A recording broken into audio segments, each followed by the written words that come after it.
Okay, it's recording now. It'll be a bunch of junk in the beginning, but it's helpful for the secretary to have the recorded version of it.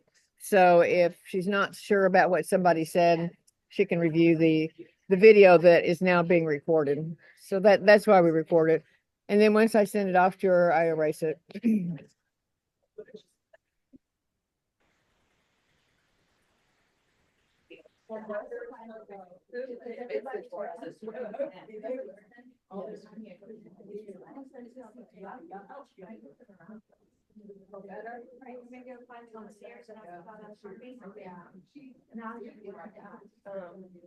She hasn't come back yet with the Wi-Fi. Yeah, I've got it. She did? Well, it's I don't think you need a password. It just went on free. Oh, okay. Which is fine. Find her because I need a shirt. Oh, okay. I didn't bring a Sharpie.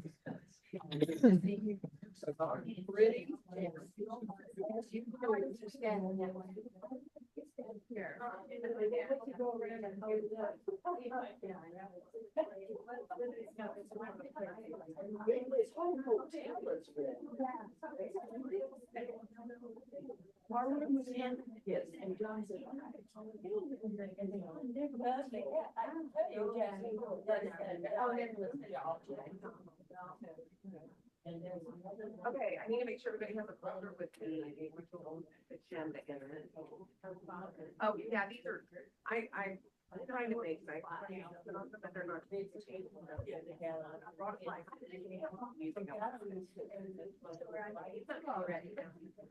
I know.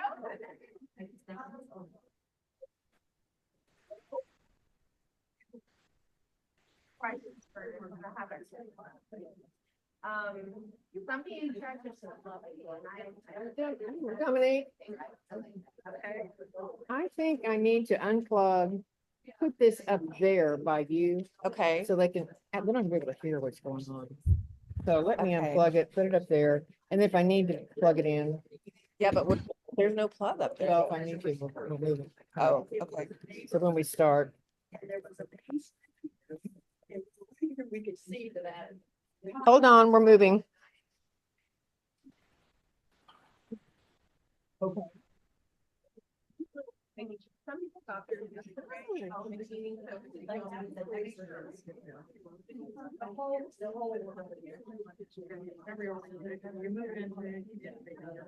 Actually, if I could sit right here, this would be great, because then I can monitor it. Yeah, I don't have anybody there. Okay, good. And this way I'll be able to see if they've got it. If you guys have a question or can't hear or whatever, go to the chat at the bottom and just type in your message and I'll see that on the side of the screen. And I'll keep checking for that periodically because I don't know that we'll hear you with everybody else talking.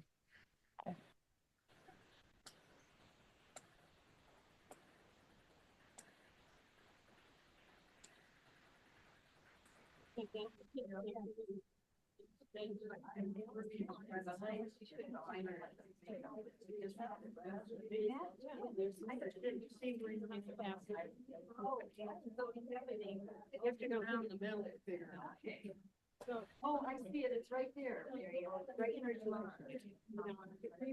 Is it right here? It is.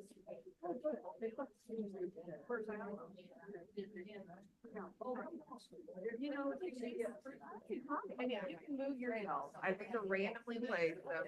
No, if you prefer to be somewhere else, go right ahead.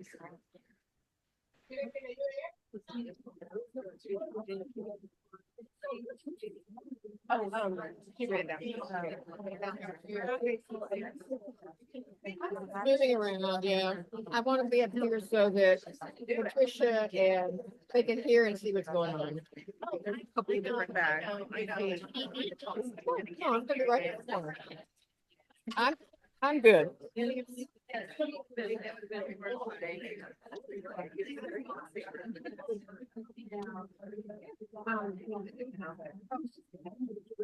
you.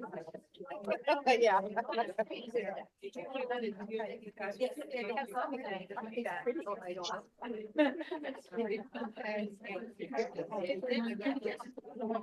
know that. Okay, I know. I know. Oh, wait. I'm sorry. I just took out.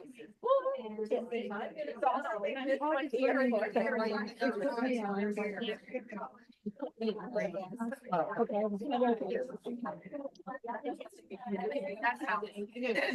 did you have trouble with that? She came down and gave me, she said, just try it. Oh, I just picked the three words and got it. So how do we get off my hotspot and get in on the meeting thing? I've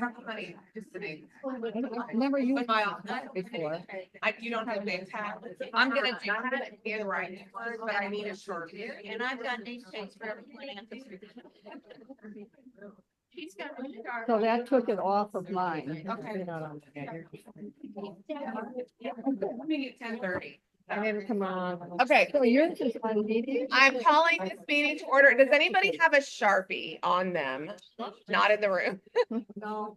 Okay, I have pens, that's okay. but not a Sharpie. I know, and those bags are down. It must be in my room. I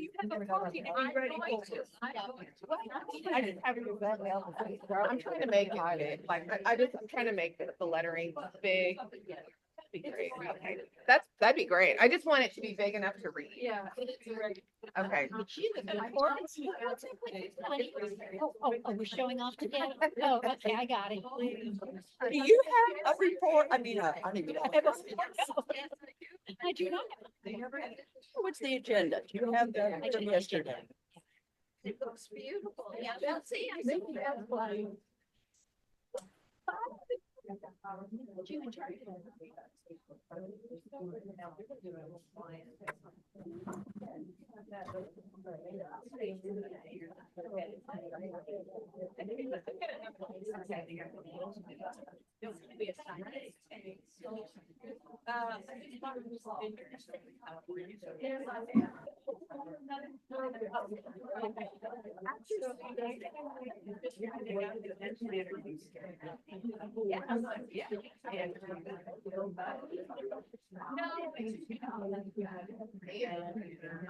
And that would just to bring the news.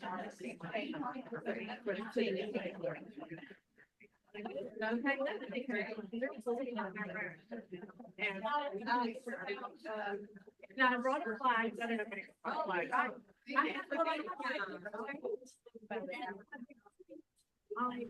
It was just already in there from last time, so I thought. Yeah, this is. I just want to make sure. Oh, I think I could Natalie get back.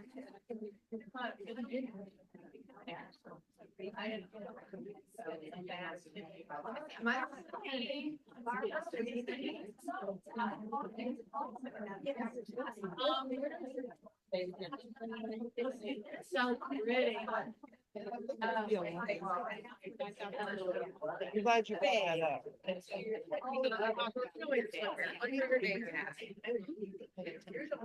And I'll introduce you. Why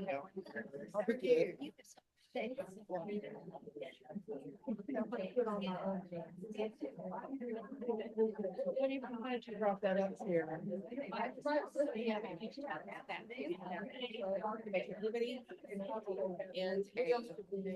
have a place.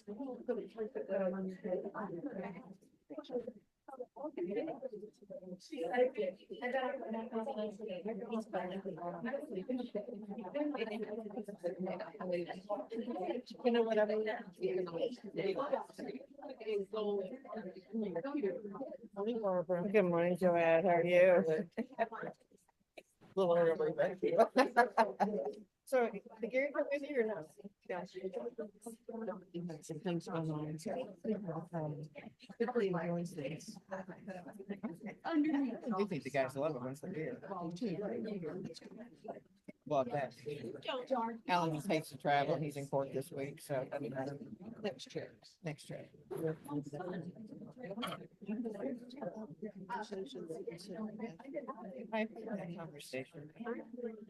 That's what you. Not it in here. Yeah. It, well, my during COVID, I didn't sell her my hair, so I went to the hair. We'll have a vote. Yeah, exactly. No, Yeah. darn. Yeah. I liked her on the video. Yeah. Very expensive. Oh, don't worry.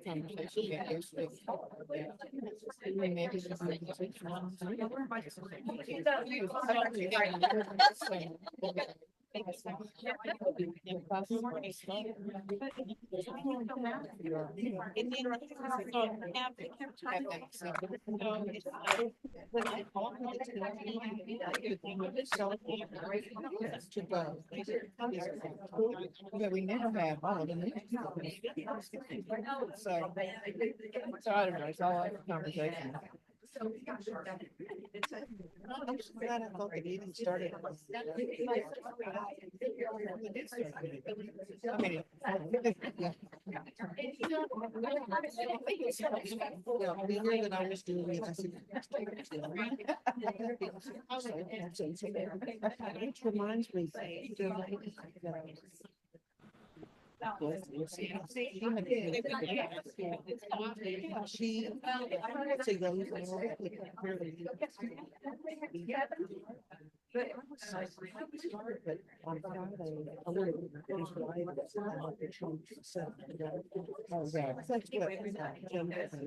I looked at my.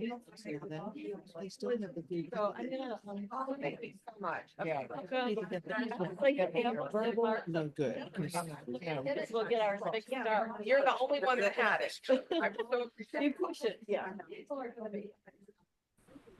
Yeah, I know that, I know that. Oh, excuse me. Good. Might actually And you be loved one your short. lunch, your dinner last It night? was good. My bag. Here I have, I'm yeah. proud of it. Okay, I really don't. Yeah, Every I time mean, it starts to I be know good, I then got my then snack. something happens like a trip. I just need to get water. And who wants to keep themselves on your trip? You can't. Besides, you'd already paid for the meal. It's okay. Yeah, you can take my bag, sweetie. Okay, I'm gonna take it.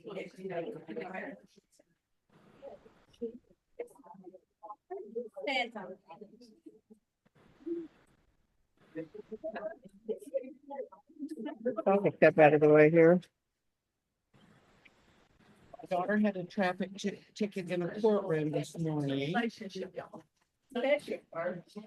You know, Yeah. have to be flexible. Okay.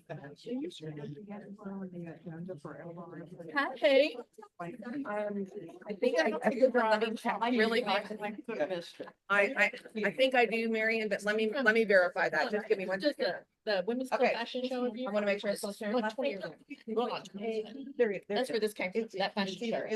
Yeah, that Looks great. Good morning. How you doing? I am so happy to be here.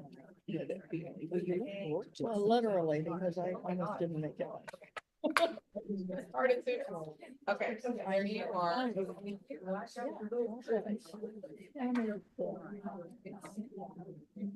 Well, that's what everybody says. But you were feeling it last year. But yes, well, yeah. Stress. We'll be here. Okay, I do need. Stress out a lot. And I need one more name. Here.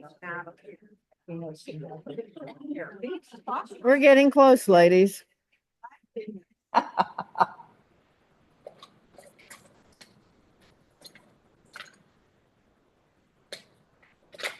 I'm sorry, I didn't know that all that. It's pretty cold up there, right? Well, we have.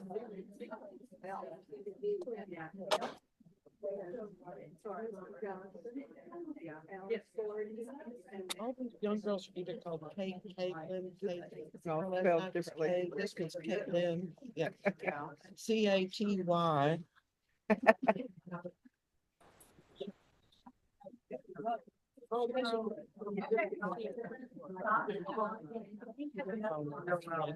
The girl at Bongo is also Caitlin.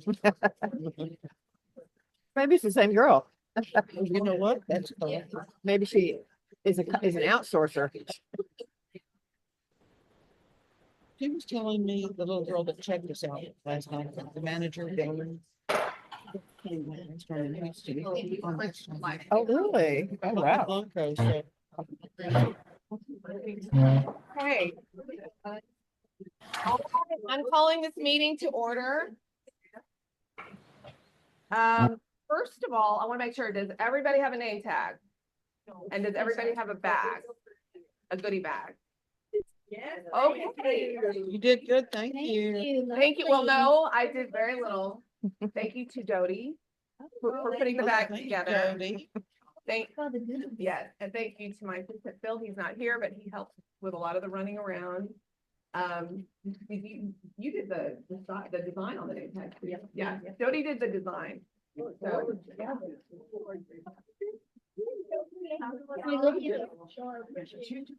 Do we what? Oh, and of course. Absolutely. And thank you to Natalie. She's the one that procured the little gift that's in there. So the main item.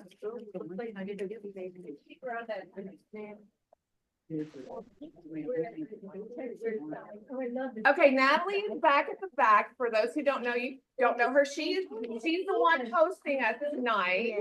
Natalie. So she will not be here. She will be here briefly and then she's leaving soon. So she's got to go get ready for it. We probably should. I know we have at least 2 brand new, spanking new people here. And so why don't we just do that really fast? I do have the book people coming at 10:30. So we're going to do a hard stop at about 9:45 or 9:50 because that'll give us 30 minutes. So we're going to kind of be racing through all this.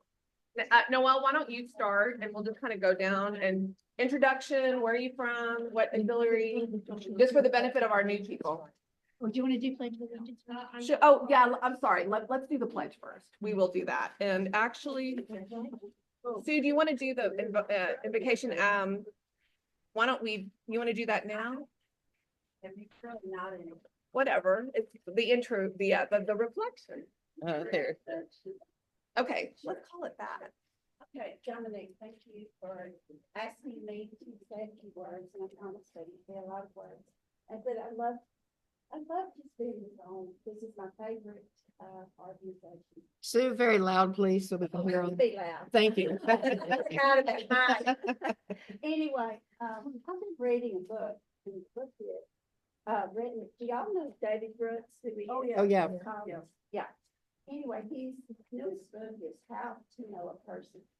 And David Brooks contends that over the past decade, that everything has become politicized. And should I get over there by the? Yeah, that'd be good. Okay. Okay. And you know, everything, it's the churches, it's the schools, it's education and sports. And this has divided our society. And he thinks that the way we can do this is we listening to people, giving them value, and talking to them, asking good questions. And I think if you listen to the news and all of that, they're talking about love. Don't you hear about love everywhere? They'll say, talking about love. So on the news and on what you read is that we've got to go back to loving our society, and maybe slowly it will change. So we have not been taught these skills that we need to use and understand and respect other people. A lot of time it just comes down to respect. One of the things he talks about, we need to learn to ask questions, but we really need to at least listen and give value to people. And so after reading this book, I thought, well, I'm going to practice that. So when I was coming here from Houston at the airport, there was a cute lady there, and she had a hat on and pink, and I started talking to her. And she was a truck driver. And so I started asking her all of these questions, and she just opened, she blossomed. And I said, well, you need to write a book. And she just, so we need to be touching this. Well, last night, so this is what we need to do, is just be open to this. And I was in the Uber, it was a lady, young girl, young black girl. She was talking and about dogs, and she happened to be she taught for, she was a teach, she taught dogs to be, for, what is it called? Service. Therapy dogs, yeah. And so I heard all about that story. So I feel like I'm richer from having reached out to people and touched them. And so, I was gonna give a prayer, so this is a little bit of the prayer. And it says that, you don't have to bow your head. It says, let us be guided by wisdom and compassion as we walk toward fostering a greater understanding of the law and its impact on society. May our discussions today be fruitful, our decisions be fair, and our hands ready to support those who champion the law. We acknowledge the dedication and efforts of all involved in this mission. We need to continue to find the strength in our shared purpose, courage in our leadership, and integrity in our actions. And I'm going to pass over to my partner, Jennifer. Go ahead. Thanks, Sue. That's a beautiful prayer and inspiration. And so we're, just real quickly, we have two of our two honorees tomorrow here. Our volunteer of the year, Nancy, and our lifetime human, Anne. And so we have flowers for you for the tables tomorrow, but we wanted you to be able to take them to your rooms today. Oh. You can really enjoy them. But could you please bring them to the meeting? Because we have to put them on the tables. But you get to take them. But you get to take them back and they're your flowers, but we just thought you might want to put them in your rooms and enjoy them today. And so I was talking to Dominique and to Sue, and I just, because we won't be able to say this tomorrow, and I found this on my desk when I was cleaning up my desk the other day, and I thought of each of you. So I just had to share it real quick. But I don't know if any of you take Southern Living, and you'll see where I'm going with this. But this is from an article several years back, How to Clean House Like a Southern Mama. And my mother was a Southern mama. And this is such a cute thing. She said, the lady that wrote it said, it's a cry for help. You think somebody who grew up with Susie Homemaker could handle broom, but the housekeeping gene appears to have skipped me. And that's exactly what happened to me. My mother's housekeeping gene skipped me. But it's so funny. She lists some things, dusting Mama's way and dusting our way. So Mama's way is you remove all the bric-a-brac from the surfaces, spray generously with lemon pledge. Yes. Wipe with a soft, clean cotton cloth until the wood is buffed to a shine. For antiques, please use the Old English furniture polish, which is recommended. Spray more pledge on your dusting cloth. Individually dust each frame and each figurine and return it to its original place. Do this at least every week. Or my way, duster, be careful not to knock stuff over when you're going over the top. And then this other one is Mama's way of ironing. First, make sure the iron is spotless. A scouring pad might be good, for which you should then dry the arm thoroughly. Fill it with water to ensure good heat of steam. Set the proper temp. Work slowly, removing every article. Crisp and clean creases into the khaki pants and jeans. Make sure the collars on the dress shirts are just so. Give pleated pants that fresh from the mall look. My way, hang the wrinkled clothes in the bathroom, turn on the hot shower, and proceed to have your room off. And then finally, the window treatments. It's really quite simple. All you need to do it seasonally. Remove the curtains and dust the hardware. Give the windows a good washing as well. Send the drapery to the dry cleaners. Hand wash the cotton curtains, please. The ones in the kitchen and the bath. Then, of course, iron them and press them. Hang everything out in the sun for a fresh sunny scent. Iron and rehang when dry.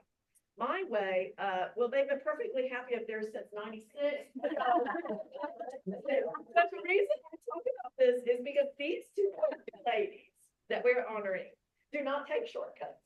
They do not just try to get the job done quickly and the fastest way around. They are committed. They dot their I's, they cross their T's for years. And all the wonderful things that people have said about them, we couldn't print the program because there wasn't enough room, but it's all fine. So I just wanted to say thank you to both of you. Thank you for not skipping steps and for not trying to take the easy way out, as I do it my housekeeping and as this lady does. But we just want to honor you. And so please take one of those flowers to your room after the meeting or whenever and enjoy them and then bring them tomorrow morning and we're gonna put them on the table. Okay.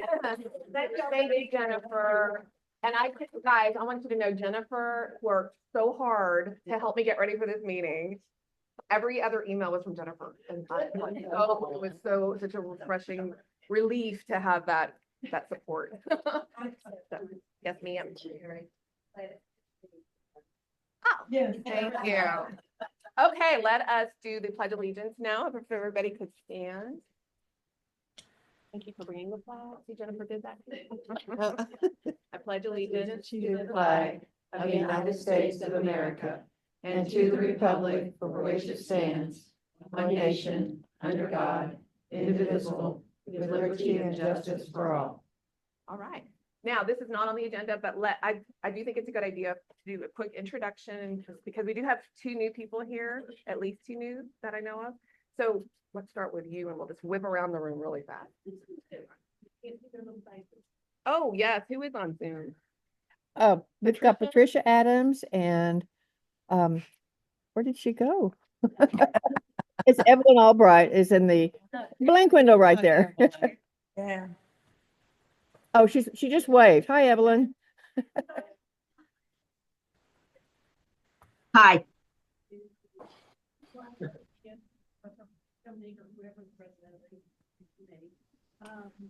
I'm also in charge of the Jorgenmeyer our scholarship program, which now has 2 scholarships, which we will be talking about later.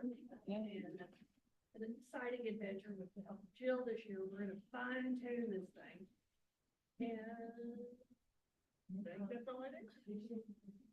Oh, I'm from Austin. And Austin/Brownsville. We just moved. Yeah. Anyway, good meeting y'all. I'm Jill Arms. I'm president of the Houston Bar Association Auxiliary. I recently moved just outside of Nashville, so I'm kind of on the transit.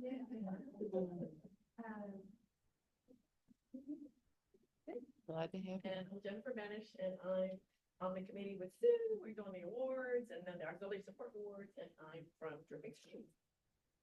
Which is near Austin. They're Austin, yes. Hey, I'm Samantha Torres. I'm the president-elect of the Houston Bar Auxiliary. And I'm also on the board for the Houston Bar Association, so I serve kind of 2 different roles. But we were on the trip with Jill, trying to learn more about. And she also won Yes, outstanding, she also won outstanding alumni of the year from South Texas College of Law last year. The very big deal. Samantha Torres. I'm Sandra Lilly. I'm from Santa Barbara. Y'all talk up a little loud, please. Please, loud. Loud for the benefit of our secretary. Santa Barbara, Virginia, and before that, the UK. And I'm nominating chair this year, and I'm glad to be here. Oh, I'm Virginia Sampson and I live in Austin. All these wonderful ladies, so. I'm Marianne Garris. I'm from Frankenmuth, Michigan, and I'm literally happy to be here because I might not have made it last year. Oh. So I'm so happy that I'm back and doing things. Amen.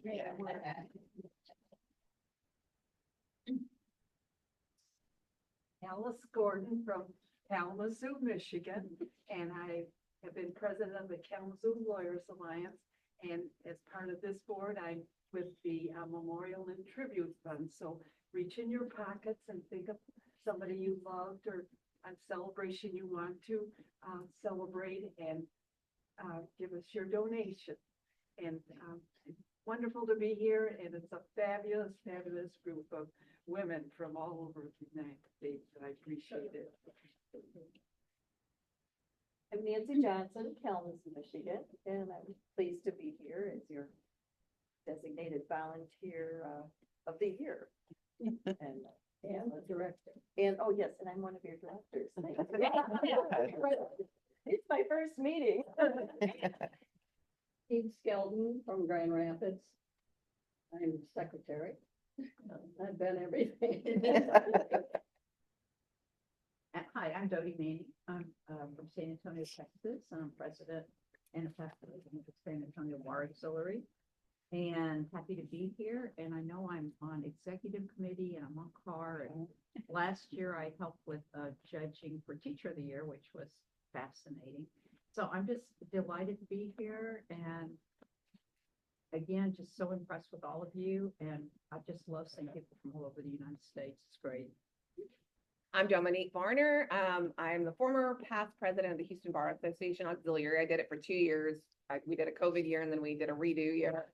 And I was, who brought me into this group? I think it was Noelle. Yeah, Noelle recruited me. So you can thank her for that.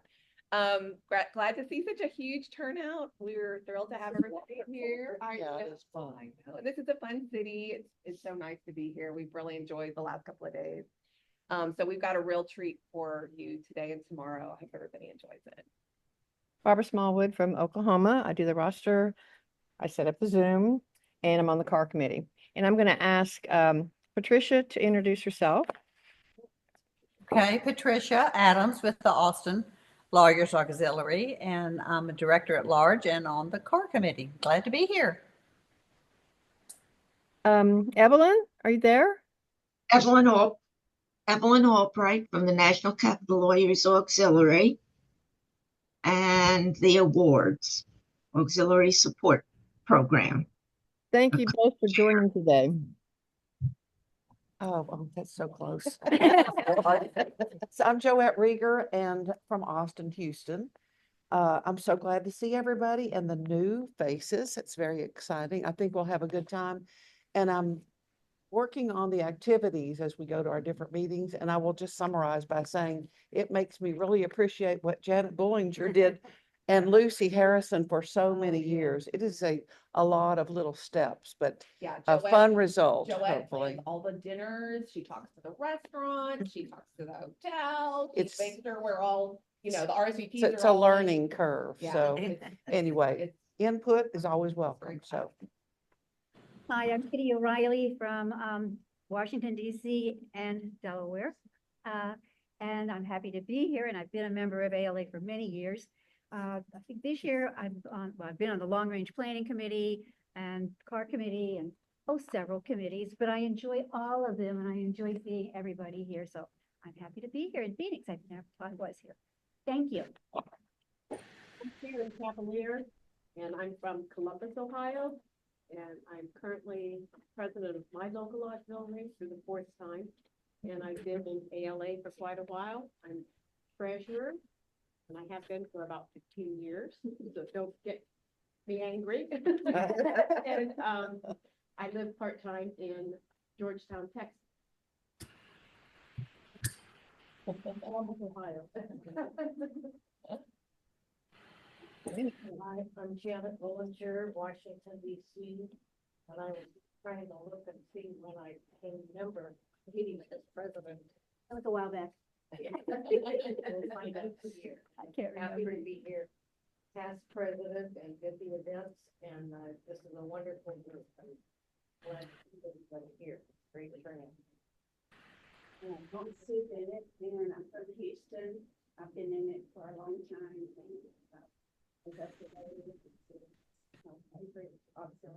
And after a while, it all becomes like family. We're so happy to see each other. So, I'm in charge of Jennifer. Jennifer and I are doing the awards. And, I just want to put a plug in for tonight. And, we're gonna have the best time. Y'all are gonna enjoy it. It'll be the best meal you've ever had. And the views you cannot see anywhere else. So Natalie has gone to a lot of trouble and things for all of us.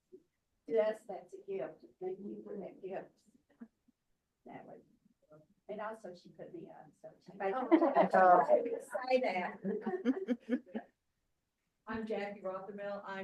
Was from San Antonio, where I held many positions there, and I'm now from Dallas. It doesn't have a bar auxiliary, so actually I'm from Plano, which is near Dallas, and so I'm here to enjoy. Hi, I'm Deborah Jarvis. I live half the year in Rome, Italy. So next time please tell me you're coming. And the other half the year in Washington State in the mountains. And I'm here, well, my mom was a long-term member in California, and I support one of the Teacher of Year Awards. I'm on the board of directors too, and I was nominated for something else.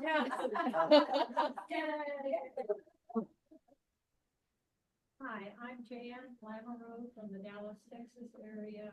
I have been in Dallas Lawyers Auxiliary, Texas Lawyers Auxiliary, and American Lawyers Auxiliary since maybe 2007 or somewhere around there. So made many wonderful friends.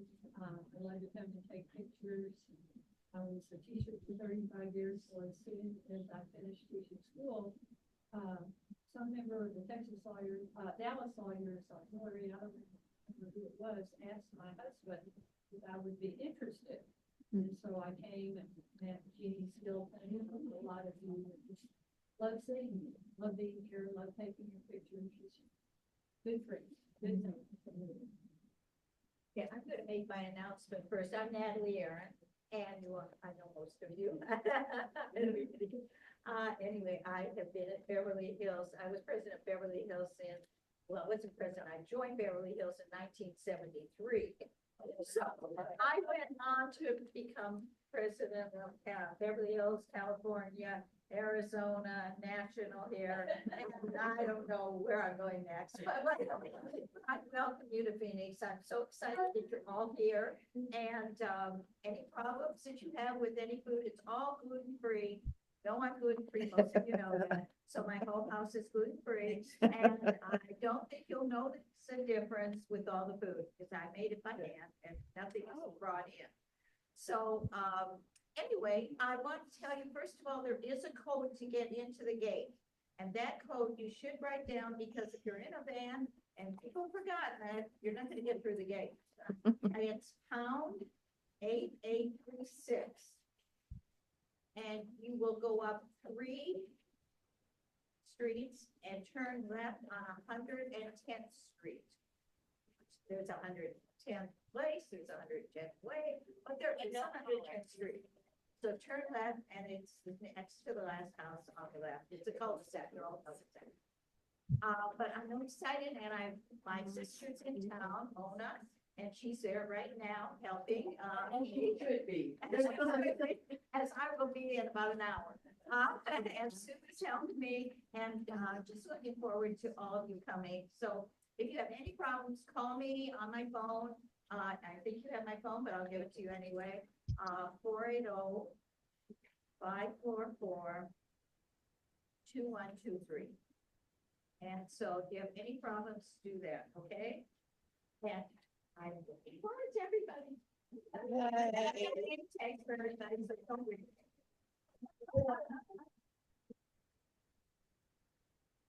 Okay. Okay, great. So thank you. So the book people are actually coming at 10:30, so I have a little more time than I thought I would. Yeah, I'm gonna turn it around. Okay, we're gonna start with reports.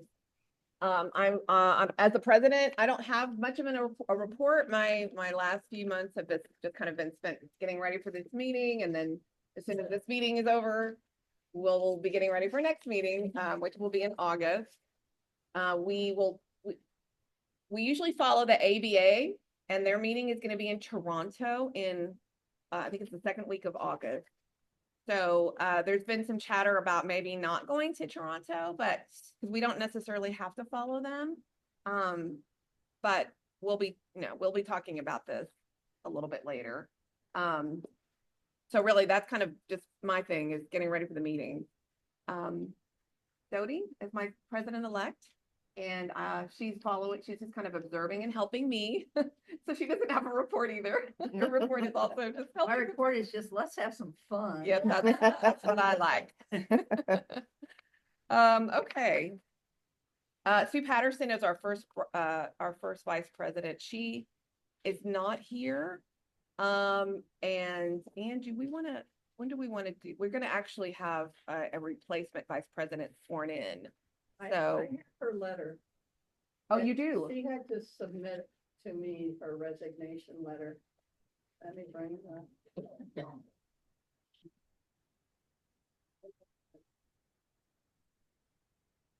So the nominating committee met yesterday, and I'm not on that committee, but they sort of Yeah. figure out who's gonna be next in line for what role.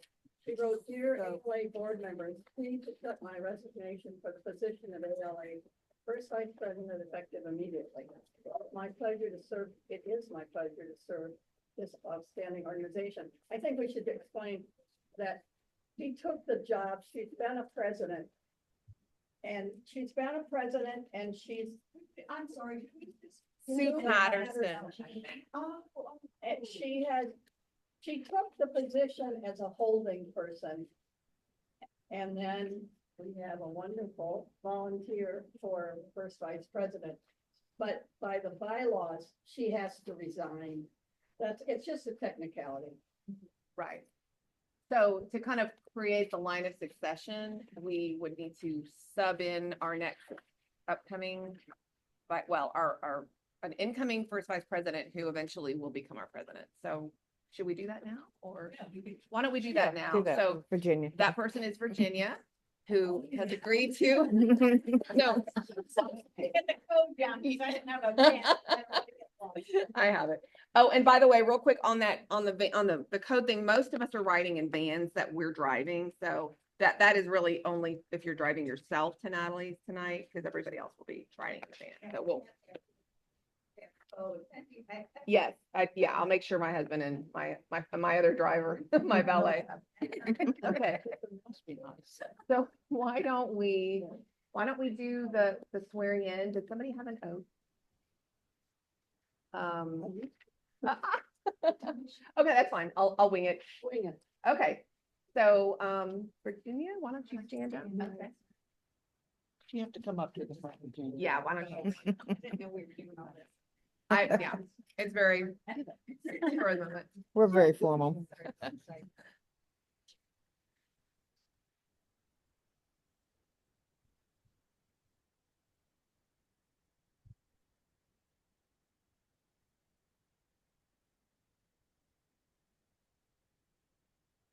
Okay, let's make it so that these ladies over here. Okay, I need to raise my right. Yes, raise your right hand.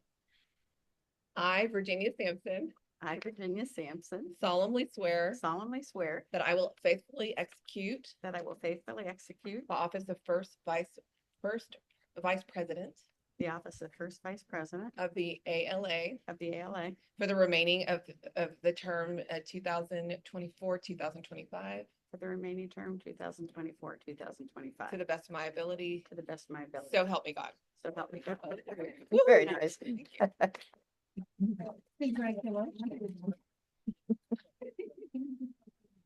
Okay. Oh. Because I'm good. I move these. No, I need. I need to, I don't need to raise my hand. Oh, I feel. Jan's gonna make me raise my hand now. No, they're both practicing attorneys, so. Good job. In addition.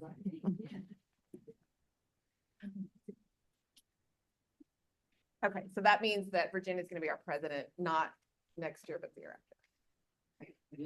Okay. All right, next report. Okay, well then we have we do have a second vice president who is Cheryl Land, who is also not present. I think I don't think she's on the Zoom, is she? No, she's not. So, yeah, so, yeah, we don't need to replace her. She can finish that or just, yeah.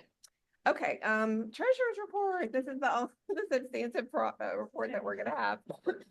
And Sharon's our treasurer. To pass out to people who didn't have them. I don't know that I have enough. We have such a great turnout.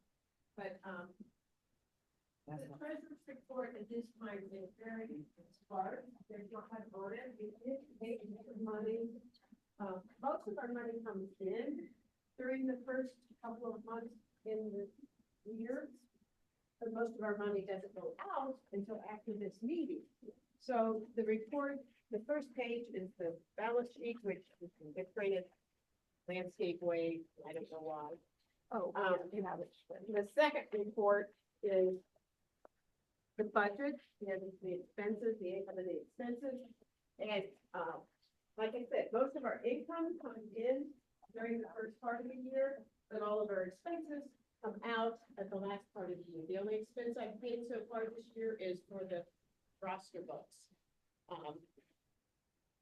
And I have collected some money for this meeting, but I didn't put it in here because it just skews everything because we don't have any of the bills yet from this meeting. But if you needed to see what your budget amount is on there in the second column, budget for everything. And, oh, and the other thing is I am supposed to, according to our bylaw, offer you the opportunity to see our income tax return. Oh, All of you that are interested in seeing it. raise your hand. It has to be filed by January 15th, but it's already been filed. We don't pay income tax for a 501c3, but we have to file. And so that has already been done. Do I have any questions? So the bulk of our revenue this year has been from membership and donations, memoriam donations. It comes from dues, either individual, sustaining, which sustaining life dues are actually tax deductible if you do itemize. Local auxiliary dues, one state auxiliary that we have, and then contributions. And in that is, if you see the big amount, we get 10,000 for the scholarship. Meyer scholarship, and Deborah just gave me her 3,000 for her mother's scholarship. So, like I said, almost all our money comes in the first part of the year, but all of our expenses are later. The sustaining life membership is very important because for a 501, you need to have a certain amount of money coming in that isn't just dues. Right. And those are considered donations. Yeah. So, Right. So I will explain. Okay. I'd like to say something that I just got from Zippy. If you sign up for your donations on Zippy, I got a letter from them saying tax deductible, and it all added up. Right. And I got a donation. Zeffy sends you that. So yes, so in order to maintain your 501c3, you have to have a percentage of your income to be from donations, not dues. Now, because of the donations we're now getting from the two scholarships, we're way covering that. But it used to be, we didn't meet that requirement, but then we would file something with the IRS saying, here's why we don't need it, because we have this nice car committee money that we use. And that was a donation originally. They've never questioned it. But then the other thing I talked about with the accountant was I used to put all the money we paid for meetings in income because it was money we had coming in. But I don't do that anymore. I put it as a credit against expenses so that it doesn't show up as income. So the percentage of how much of our income comes from donations is higher. So, that was something that I worked out with I was thinking about it. That's one of the advantages, the same person doing the treasury job for several years is you have time to understand what you're doing and think about options and whatever. And so I said to the accountant, can't I put that under expenses? It's credit towards expenses. He goes, yes, you can. So it really helps our numbers to maintain our 501c3 classification. I think we should give Sharon a hand now. I do too. I don't know if the nominating committee even says you be treasurer. Just assume. The other thing that does help me, we use a very sophisticated program, which is probably more than we need, but I'm one of the people in charge of my local box hunt, and we use this program through them, and they're allowed to have 2 companies affiliated with their purchase of this program. And so I said, how about if I put my ALA stuff on that, and we only pay half the cost of having this accounting program, and the box hunt pays the other half. So it benefits both groups. Yeah. And they really can't read my information, but they wanted me to be able to overlook the treasurer of that group And so it's just a win-win situation, because we only pay half of what it would cost to have this software. Great, That's good. love it. Okay, any more questions for Sharon? All right. Moving on, we do have to approve the minutes from our last meeting. We made the decision that we're gonna do it by consent agenda. Right. So they've been circulated prior to the meeting.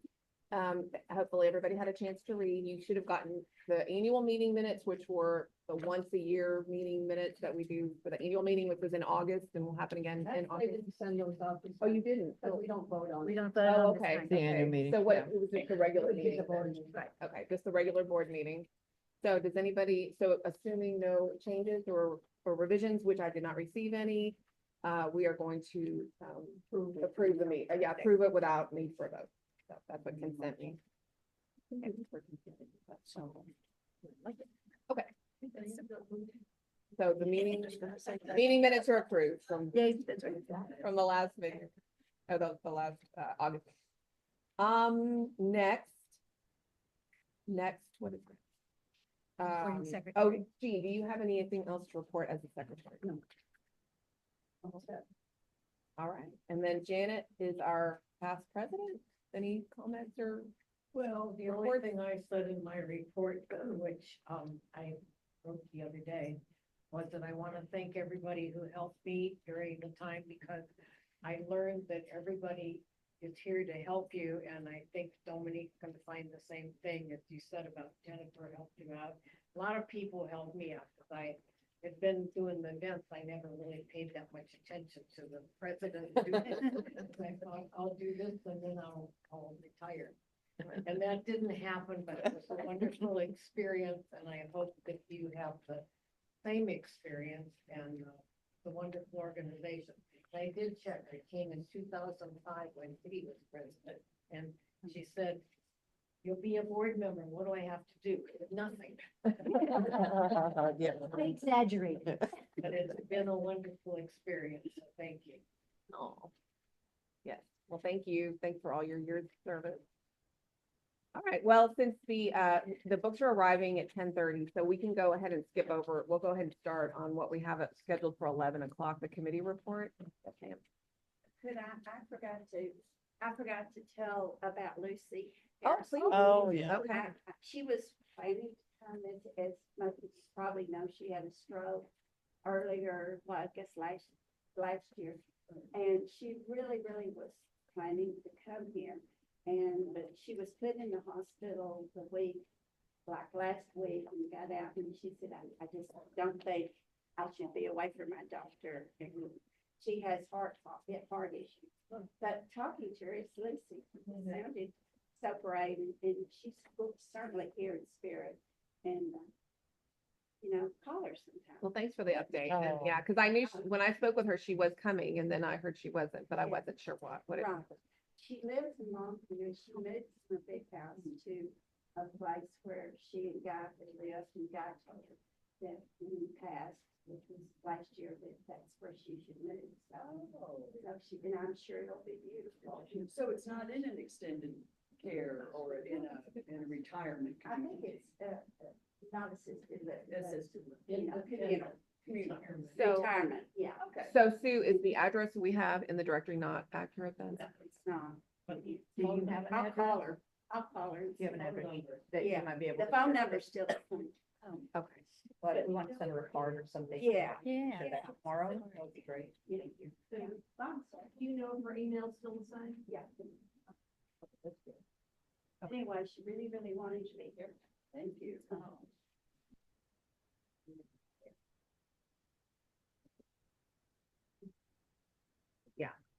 We're gonna get her a card just so that we can all sign tomorrow, and then we'll mail it to her. I do want to say, I went to see her, my husband and I went to see her and Guy last spring.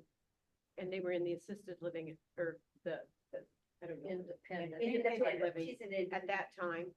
And, she feels really good about being there. So they were there because she'd had her heart issue or her Yeah. stroke. And then they went back home. The guy had said to her, I want you to I want you to go back to that place when I'm gone.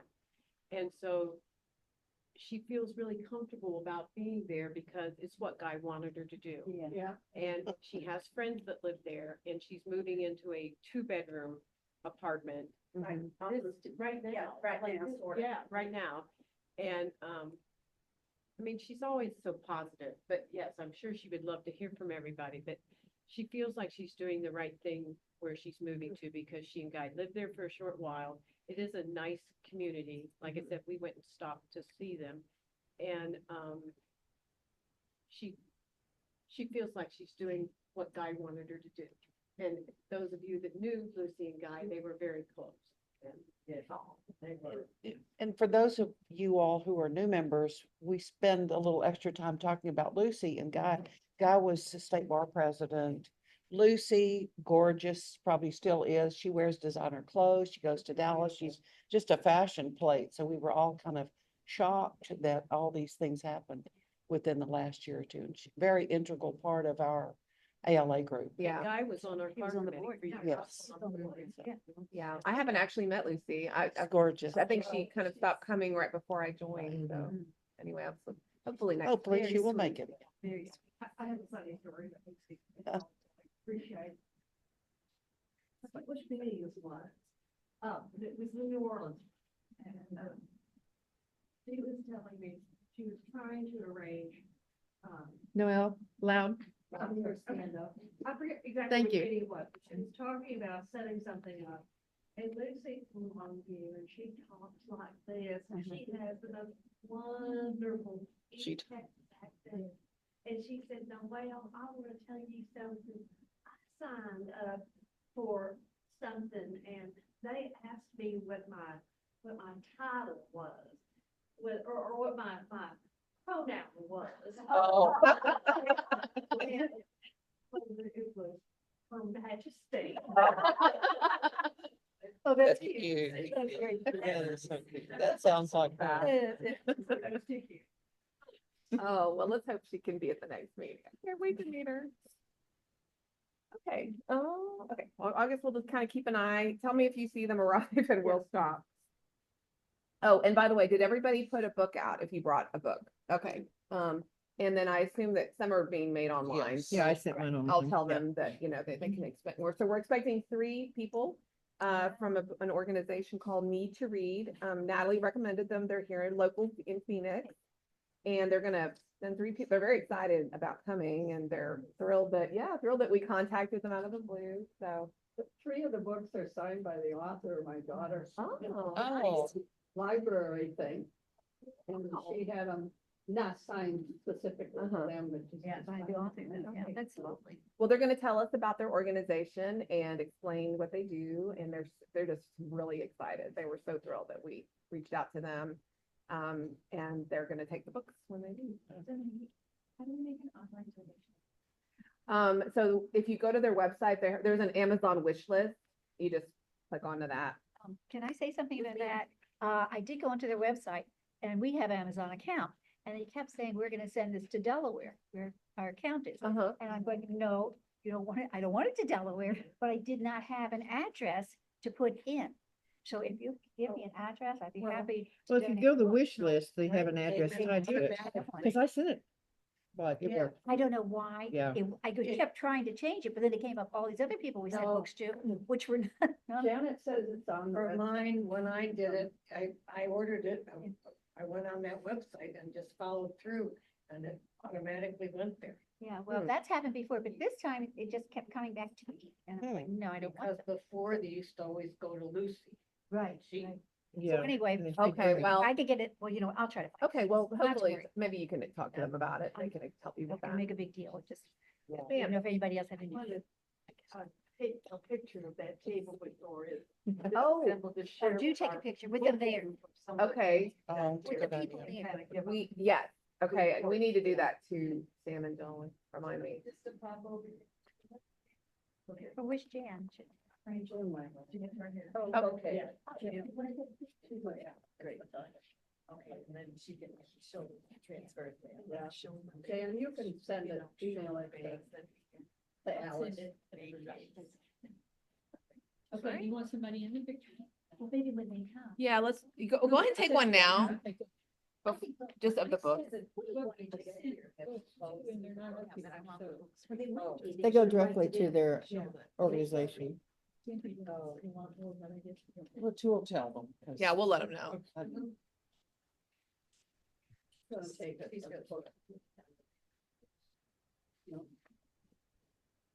Okay, so you'll let me know when they arrive. Why don't we skip down to the, it's for the 11 o'clock hour, I have started the committee report. And then I just kind of split it between today and tomorrow, so we can, if we get through today, well, I mean, the sooner we finish, the sooner we can be free. So I think I've listed all the standing committees. If I left one off, I apologize. I was trying to whip this together before I headed to the airport yesterday. So, but let's start with our standing, our Lifetime Achievement and Volunteer of the Year Award committees. Obviously, your work. Yeah.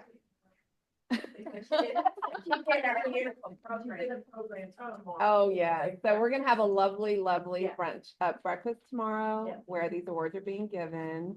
Thank you so much. This is the work that's done for this meeting, is getting these award winners selected, the awards put together, and then just all the work that goes into the breakfast. So I guess you and I were wondering too, how early can we get into this room and get set up? Because like this morning I came early and it was locked. So oh, was like, it? What we time had did you to get find here? Somebody to unlock it. What time did you go? I came down at 8. Oh, okay. So Brooke, was that her name? Our liaison for the room? She came in this morning just to introduce herself. Okay. Okay. Was it Kate? Kate. Okay, okay. Like, cause I think Sue and I would have come in, we're gonna start at 9. Yeah. correct? Oh, Then, wonder if we could set it up. And well, we can ask her. She was like, anything you need, let me know. So tonight, Sue, yeah. Like, everything is in this room. It makes it real easy. So So on Friday, How many are, that's what Sue and I, how many are coming tomorrow for the breakfast? we ended up with how many, Noel? Yes, it's in this room, we're gonna have round table. 29. And this room will look different on Friday because the princesses, they wanted it with white tablecloth, round tables. yeah, and it I will be said, it's transformed. gonna look beautiful. We have Jennifer drove from Texas with centerpieces, so you know, Yes, she did. it's gonna be quite the thing. So anyway, the room should look real different on Friday. And I did just speak with Kate, her assistant again, to make sure that the food won't be served until 10. So, and then you But can start. what, whenever. how early would you like us to make sure it's available? Like 8 o'clock to do tonight? Okay. What time, Sue, tonight? But I'm not going to. Yeah, what time, what? Oh.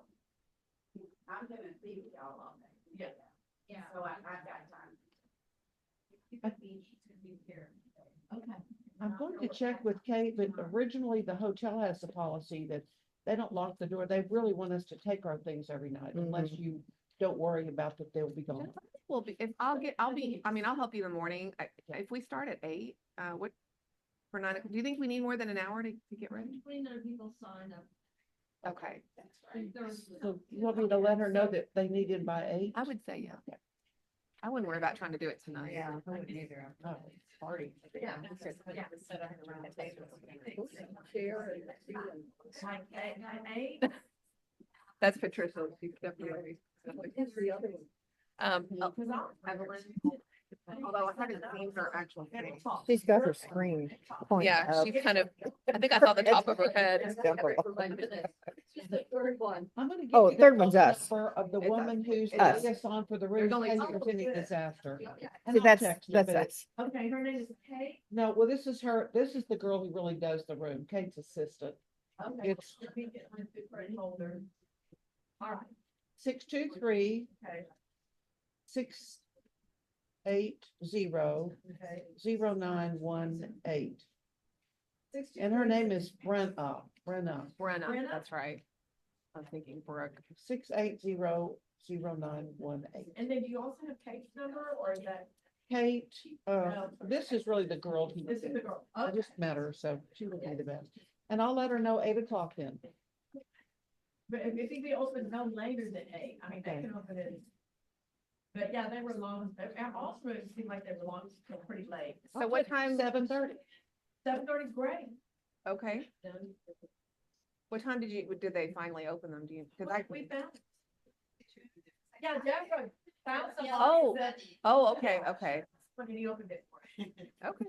It was good wired. Yeah, Oh, it was great. It's fine. Yeah, Deborah did a charge. Thank you. Yeah. So, I guess, Laura, Dominique, can you just review that, the meeting's at 9, but then at 10, we're gonna start, awards breakfast, or anyone who's bringing some awards breakfast. Yeah, so I've Right. got a guest coming. Yeah, we're starting at 10 o'clock, Okay, and breakfast will be served at 10. It'd be nice if you recipients, you have anyone extra like that's going to attend the breakfast, so we could recognize them. Okay, I just, just know. just let us know. Let us know. I guess if anyone has the recipients and then I guess other special guests Yeah. that might be coming, I'm bringing a couple of guests. If anybody's bringing, we can introduce, we can all introduce. so, no, well, we have 29 paid, breakfast. It makes it 31. Natalie has Oh, 2 okay. more.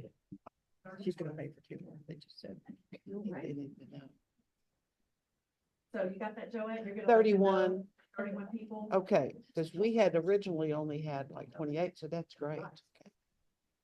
Okay, and then, next on the agenda, I have the Teachers of the Year Award, but let's skip down to auxiliary support because we're also doing that tomorrow.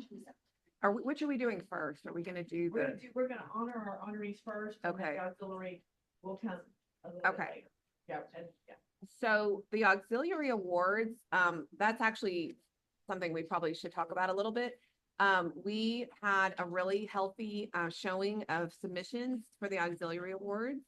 These are grants that we give to our local bar association auxiliaries who apply. And we have a budgeted amount of $6,000. So we kind of had a little bit of we had a lot. So we ended up reducing some of the applicants got a little bit less than last year, which is fine. Everybody got something. They will be receiving their awards tomorrow, which is their checks basically and their certificates. I hope we have a representative from every auxiliary that applied. If not, I'll hold them and we'll mail them out. I want to apologize. Saginaw did not apply this year because I was not able Oh, yeah, no. to make out the paperwork from last fall. I had a lot of health issues with my husband and with me. And no one in the auxiliary picked it up. So, Saginaw won't be receiving an award tomorrow. Okay, well, I'm having to beat the bushes now. oh, I'm sorry. Oh, well, I'm so sorry. I'll take Ingham. You'll take Ingham for tomorrow. And Um, ours. well, so given that situation, we were wondering if our budgeted amount of $6,000 should maybe not be increased for next year. Because we want to try to stick to the budget. So we talked about, should we, go over budget? Should we try to keep it within budget and just give everybody a little bit less? And see, had you applied, then that would have even shorted the pot even more. So I guess this is what we can discuss right now I've been in is, charge of the applications for decades. and Yeah. that's why I know that I'm gets so fixed. sorry. we were actually we were curious about that because we're like, oh, they didn't apply this year. Oh, we didn't know what was going on. So, but we knew you had health issues. We better get input from Sharon on this. I don't care if I think it's nice if we give more. I did too. Yeah. I just want you and everybody Forget uses about it. going over budget. Right. because, Like the second, maybe the third year we went over budget, and it's like, wait a minute, this is something we can control. and we Right. Should control, and It's good to have that kind of brain thing, kind of reining us in. So the proper way to handle this is not to go over budget. It is to increase the budget if we can. So, I want to make a comment. That seems to me a couple of years ago, some other auxiliary did not get their paperwork in. I don't remember the reason. I don't know which auxiliary it was. But we decided that would go ahead, I think, and Yes, I mean, he'd give them whatever, whoever it was and whatever it was, just gonna top line stuff and details. So I'm just saying, I'm not against raising the. Yeah. budget. I think it's a good thing, it's a good cause, and I'm fine with raising the budget for next year. I would like to make one statement about Judy Welding. She is suffering from dementia. Oh. She will no longer be able to be active. She is at home with her husband, but she's in very bad. Yeah, she can't even play bridge. They're trying to teach her to play. Oh. That's the love of her life. Is she in your local bar? Is she in your group? She used to be no, she hasn't even active now. Right, but where was she from? Oh, so they can see. Sorry about that. Is she from Michigan too? Yes. Okay. Saginaw. Oh, okay. Saginaw Auxiliary. She was, on the board here too. Yeah. I'm sorry to hear that. She was a parliamentarian. Right, yeah. And I understand that she hasn't paid her dues for a couple of years. That's correct. Well, that would explain it. I'm not even sure we have a correct address for her if she's in a facility right now. I don't know if she's in a facility or if she's home. She's at home. Okay. The amount, this is Evelyn, and the amount that we would suggest it that we would like to have for next year is increasing from the 6,000 to 9,000 is what we would like to have. That's Jennifer and me. She said that the suggestion was made for 9,000 instead of 6. Yes. Is that, yeah. Whatever Evelyn said, that's correct. I remember talking. Things cost more. Yeah. I Well, think Sharon at that Telcon, Yes. so she can correct me if I'm wrong, but That's correct. that we had with the three of us, and we were requesting 9,000 for our program. Evelyn's correct. right. And I mean, yeah, you're right. Things are just so much more expensive now. I mean, the price of eggs is triple, just for breakfast. Yes. So, Move that we increase for the next year. for From next 6,000 to 9,000. Year, yes. just one time? Just a suggestion, Jean. No, just for the budget for 2025, 26. Yeah. Keeping it, the budget from 6,000. Right. 2025, 2026. And our operating is each auxiliary that's paid their dues is current for the current year and meets the qualification does get some money. So I have a question before we vote. Is that raising it every year from now on?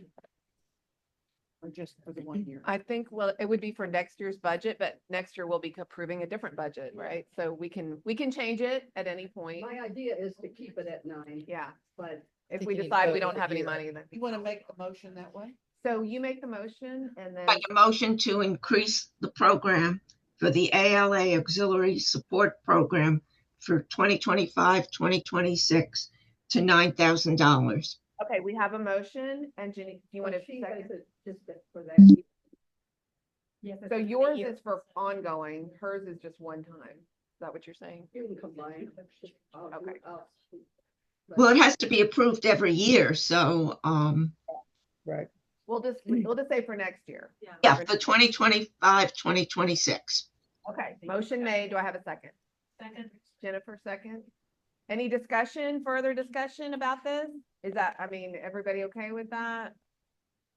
I know it's a big jump, but honestly, we did kind of struggle with deciding, and I hated that nobody got $1,000, but that was just because we had to stick within the budget. Bye, Natalie. Bye. Thank you. At the last minute, yes, no, you make it be. Okay.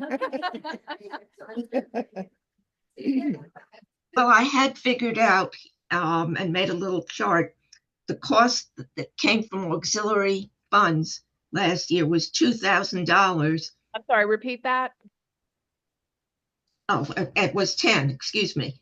The dollar cost from auxiliary funds for 2024, 2025 was reported as 10,700. And for that, they only got 6,000. That's how we got to the number of 9,000 that we're requesting. Okay, so what she's saying is the request that came in, the ask was for 10,400. Right. Okay, we did not have your 10,700. 700. So we Yeah. didn't have really enough to cover that. So, and you know, for some of these, I think what we donate is like the bulk of their funds, right? So if we can do it. I'm very much in favor. I was the one that said, like, you know, we should be giving more money than this. And we can always go back if we have a tank in our the stock market tank us and we need to save money, we will revisit this. Okay, so we have the motion, can I, all in favor say aye, please? Anybody opposed? No. Okay, the motion passes. Thank you. Thank you, Evelyn. Thanks for your hard work on this. I appreciate you. Oh, it was wonderful to see what the auxiliaries are doing across the country. What time do we meet for the bus downstairs so I can notify the rest of my family? I think let's see, It says 12:30. 12:30. But where do we meet? So I can. We'll just meet at downstairs, yeah, in the lobby. Be down there about 12:15. Yeah, let me make sure. 12:30. That's right. Be down there by 12:15. I'd say, yeah, 12:15, 12:20. That's what I'm doing. The guys are in the process of picking up the buses from the airport, so. Well, we have 2 buses that hold 12 people each. I have a card. You have, okay. Somebody can ride with me. Is anybody else driving? I have to drive because I have to get back here. Oh, so I okay, start okay. driving to do some stuff with Steve. Okay. So I have my car, I'm driving there, but I'm not driving back, so. One-way trip. Okay. One-way trip. I'm driving, I'm back. Oh. You're driving? Yeah, but, Going to Scottsdale, but we have a rental. Okay. So you don't have. You're going. Don't worry about you. Well, then, right back. Okay, okay. Okay, good. Oh, yeah, of course. okay, so we'll be good. Yes, ma'am. With this going shopping and things, is there a time to come back on the bus onto that or, the van? So no, the van is going straight from, because Scottsdale is near where she is. So we're not coming back to the hotel after Scottsdale.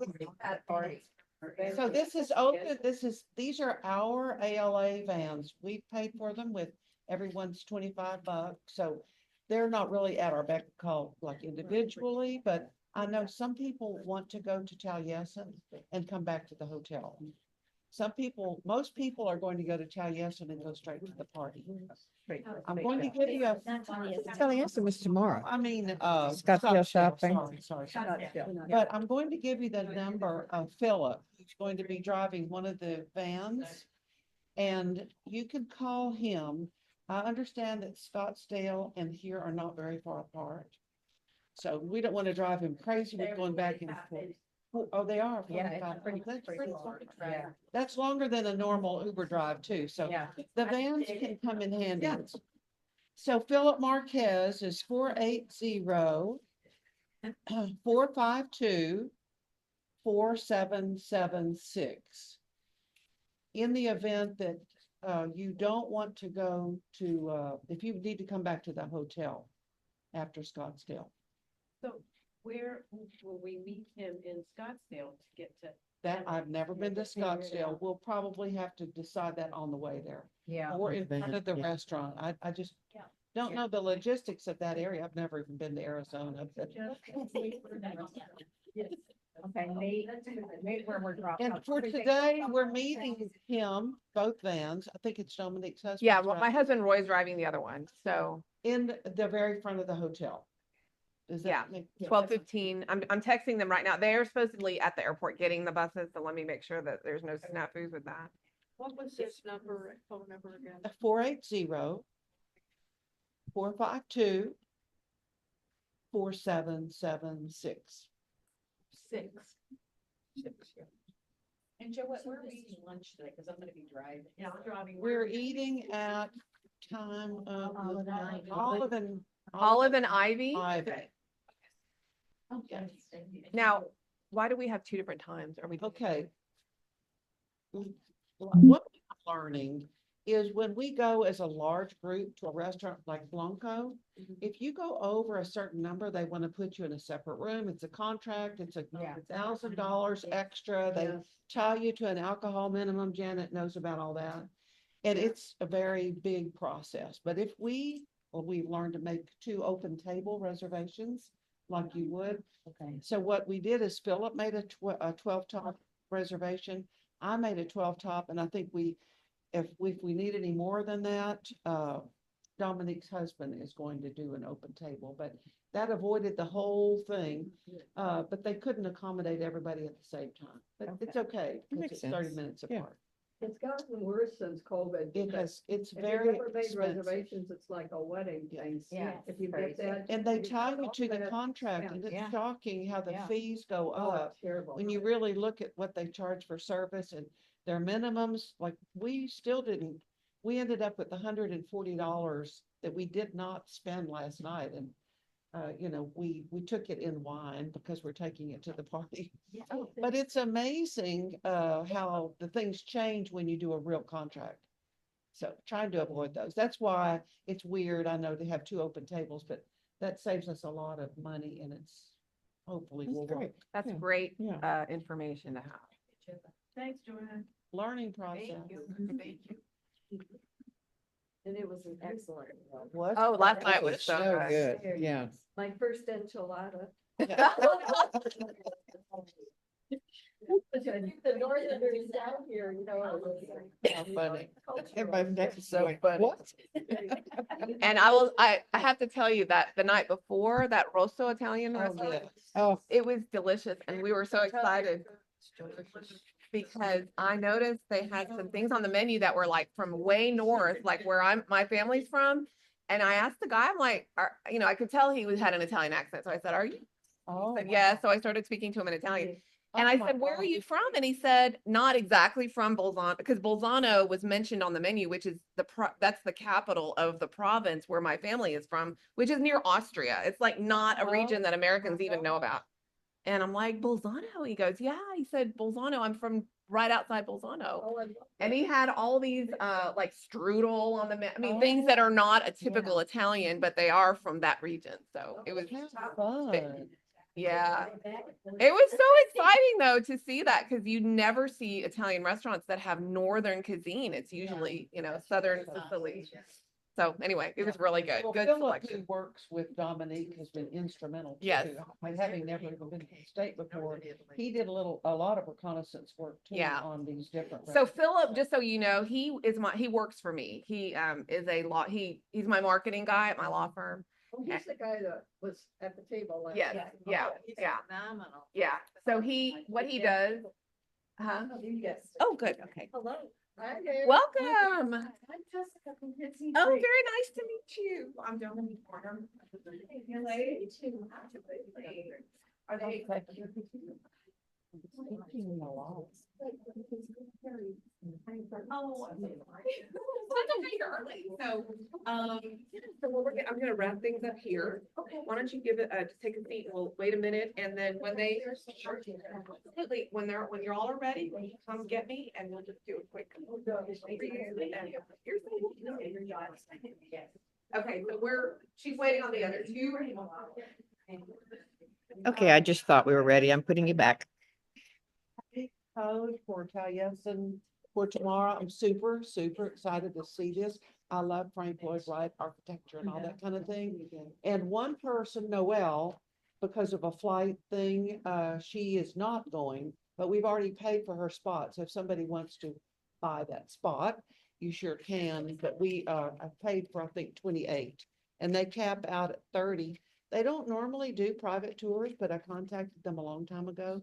They were going to put the headphones on us. I said, this group is a group of women. We don't really want to do the headphones. So it ruins our hair and all that. So she said that they would take us on a tour. So I'm very excited. So we do have that. one extra spot for Noelle. Noelle. I know, but I've already paid them. So we've already paid them. I may take that spot if I didn't sign Yeah. up. I may. Yeah. But anyway, we do have that one extra spot. Signed up, sorry. Okay. And let me as treasurer explain what when you sign up and do things and you don't come or decide not to go to something, if we don't run out of money. So for instance, last night, if my budget, if the amount that we took in is more than what the meal cost us, I can give you a refund. If it's over, I'm not giving anybody a refund. So like if you didn't go to dinner last night, you paid for it, you say, well, can I have my $70 back? I'll say, No. we lost $70 from that event, I will give you a refund. But if we don't, if it ended up costing us more, I don't give a refund. Why can't we just add it to our like donation pile? Add it to what? Well, your donation back to the fund. I mean, I don't know if people would agree, Well, but that- maybe. Like you said, and some people, sign up to come and they pay for all these things and they can't come. Oh, okay. And I'll say, Yeah. okay, I can refund you this meal and I can refund you this, but I can't refund you everything because we lost money on that event and I And- can't give you more of that money. And in defense of Sharon, sometimes we're in like New York City and places like that, and we've lost thousands, of dollars by people not coming to the meeting or signing up and maybe changing their mind and going with their spouse that night, which is great. But, we don't feel like the ALA ought to pay for that unless we have extra. Right. So if the event was Not a bad profitable idea, though. and, say the dinner last night, if I have $70 left from that event, I can refund it to someone that didn't come. But if we lost money on it or broke even, I'd say, I'm sorry, I can't refund you the money. I don't have it from that event. So just so you know, if you can't ever come to a meeting, you can contact me and say, I didn't make it. I paid for all this stuff. Is there any refund available? An example of that is Cheryl Lance has paid Oh. and not come. And I'll say, okay, I can give you a refund for this, but not for this, but a refund. She's never questioned any of it. Okay. Is there an extra spot for the, I didn't sign up for my husband because health-wise, I wasn't sure all of us were going to be. For the breakfast? To do the breakfast, but he is able to now. So is there an extra spot? There should be, as long as I let them know. There should be, as long as I Okay, let so them I know, would have to pay- because they're round tables pay of for 10. this. Oh, yeah. Okay, good. I'm glad he's coming. Okay, are there any more questions about later on today? So I just texted the guys. I haven't heard back yet, but they are out getting the vans. So hopefully there won't be any snafus with that.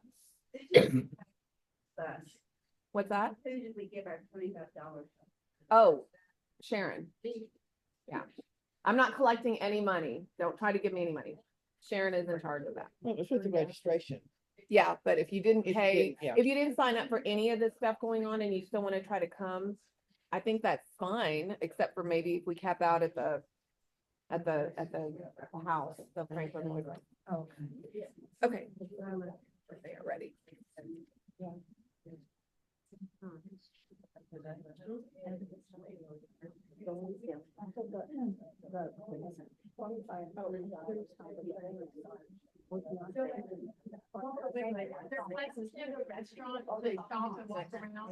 They're supposed,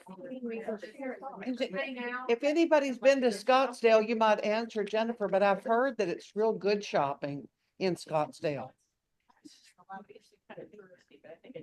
Oh, okay. The historic part of Scottsdale. Oh, Cool, yeah. It's like the old town. So they have a lot of shops and restaurants. Jennifer, they said the room would be open at 7:30. Yes.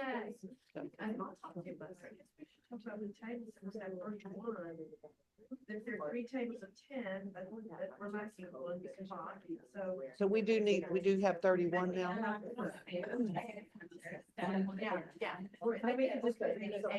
Sorry, Patricia. 31 people. Yeah. As long as they're paid. Can they change to tables of 8 instead of 3 and 10? That would be more, I like a smaller table anyway. So that would be, well, we'll let them figure it out. That'd be 34. That would be 31 and you could have then, Mary Ann. Mary Ann, you're sure? I'll let them know. The awards. So there will be, it will be you and your husband, the two. Did you already pay for yourself? She paid for herself. I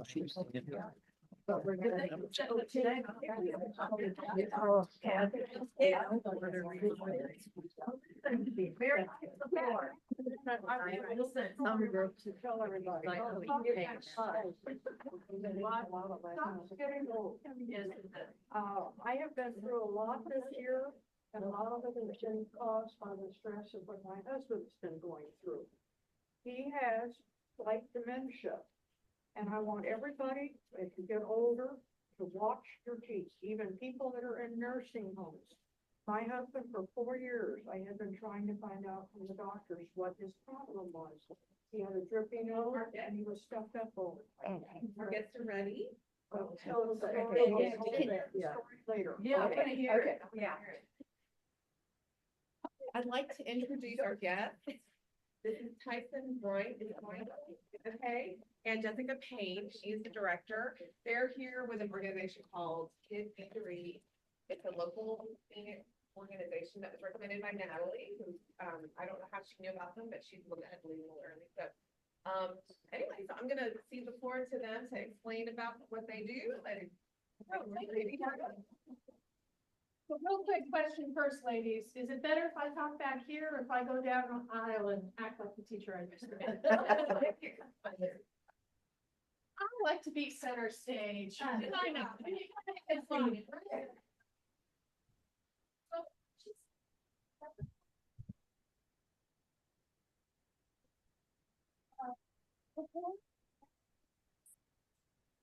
And I volunteered for Kids Need to Read, and Tyson here is going to talk a little bit as well about his experience and how he became part of Kids Need to Read. Kids Need to Read, in a nutshell, is all about providing books to kids, especially kids who don't have any access to books. And I know that for some of you guys, that's like an alien concept, because I know when I was young, I could just go down to the library, right, any minute, just walk down. But especially in like cities like Phoenix or Mesa, Apache Junction even, going to the library is actually kind of a privilege. Because you have to drive to it most of the time. You can't walk out on the streets anymore. And like in Apache Junction, they don't even have sidewalks. So going to the library is a privilege. And for a lot of families and parents, it's, do I pay for gas to get to work? Or do I pay for gas to take my kid to the library? That's assuming they're even available during those hours. So what we do is we work with schools, we work with libraries, we work with service organizations, pretty much anybody who's like, hey, I work with at-risk vulnerable youth and I want them to have access to books. I go, you're my new best friend. What can I do to help? And that is what I do. I provide books. I will come, I dress up. I admit it, I enjoy it too. I dress up and I do story times. I provide whole school book giveaways where I'll take tables like these, fill them with books, and then classes come in one at a time. And each kid gets to take home a book and an activity book, usually an activity book from highlights. Do y'all remember how to do that? I call them the gateway book because they don't get those kids reading when nothing else does. I have had kids just practically throw a temper tantrum. I don't want the book. Well, here, try this activity book. Next thing you know, they're in a corner ignoring everybody else. It's hilarious. I love it. Every time it happens, I get goosebumps and then I go, yeah. So let's see, we do whole school book giveaways. I have something called the Wheel of Literacy. So when I go to a community event or school event, the kids spin the wheel, they win a book and some sort of reading related prize.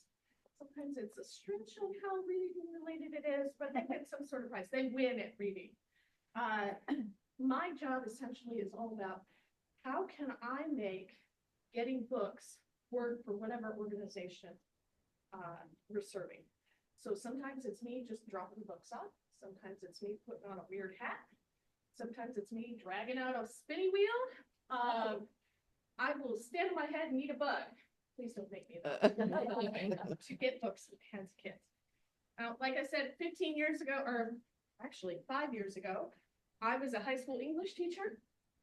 And when I first started teaching, I had those big old rosy glasses. I swear my rosy glasses were like this big. Everybody's gonna love books, la da da da da. Gonna have a library. Kids are gonna be so excited about reading. No. No. Children that came to me and said, I haven't read a book since third grade. Miss Oh May." my gosh. And that hurt. That hurt Yes. a lot. And then I had kids who were like, I don't own a book. That hurt even more.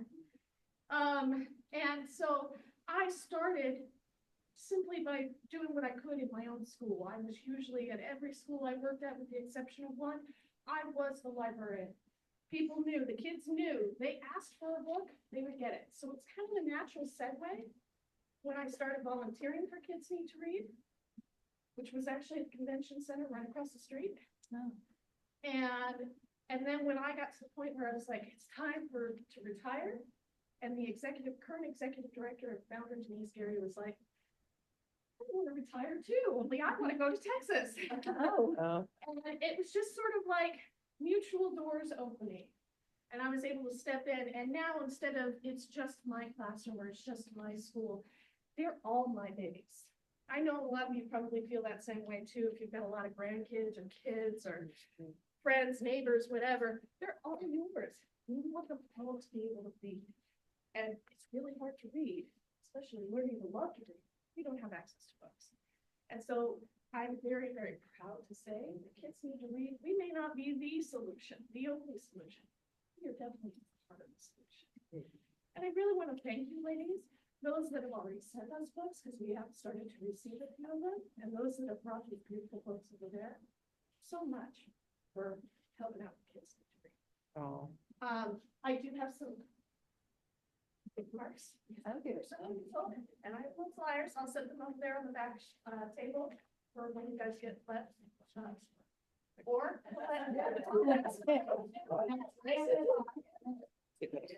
Here. I'll pass them around and Tyson can talk about his journey here. He's my board chairman. And I'm pretty sure he's been the board chairman since I've known about Kids Need to Read. How many of you love reading? Thank you. Yeah. She is not just presenting to you, she is like True. that. She is. And honestly, that's what's contagious, is when you see somebody so passionate, just loves what they do and the work that they're doing. How do you not go, I need to figure out a way to be more like that? Jessica, honestly, we could not do this without you. I am really I here. promise it's without anything illicit too. Really here because I joined the board years ago, and I'm a 5th-generation native. I live here in Arizona. I've been here a long time. Back so long, the sun has fried my brain, and I don't know any difference. I say, I've got 4 children myself, and one day I own a commercial real estate company in Arizona here, and I have 125 employees for my profession, and so I'm super busy at what I do. And one day I helped a lady that called, and this was our previous director, and her name was Denise. And Denise called and said, we need a new space for this group that we're working with, and I'm helping with a nonprofit. We went through this exercise, and that's what I do, and set her up with our team, and we went and showed Kids Need to Read some space where they had gone from a small location into another location. That's how I came into contact with Kids Need to Read. So I'm just going about doing my regular profession, and here I bump into this organization, and they just wrote me in. And I'm gonna tell you, I helped them find a space. They invited me to their Christmas party that Christmas. Okay, sure, I'll come. And just wonderful people.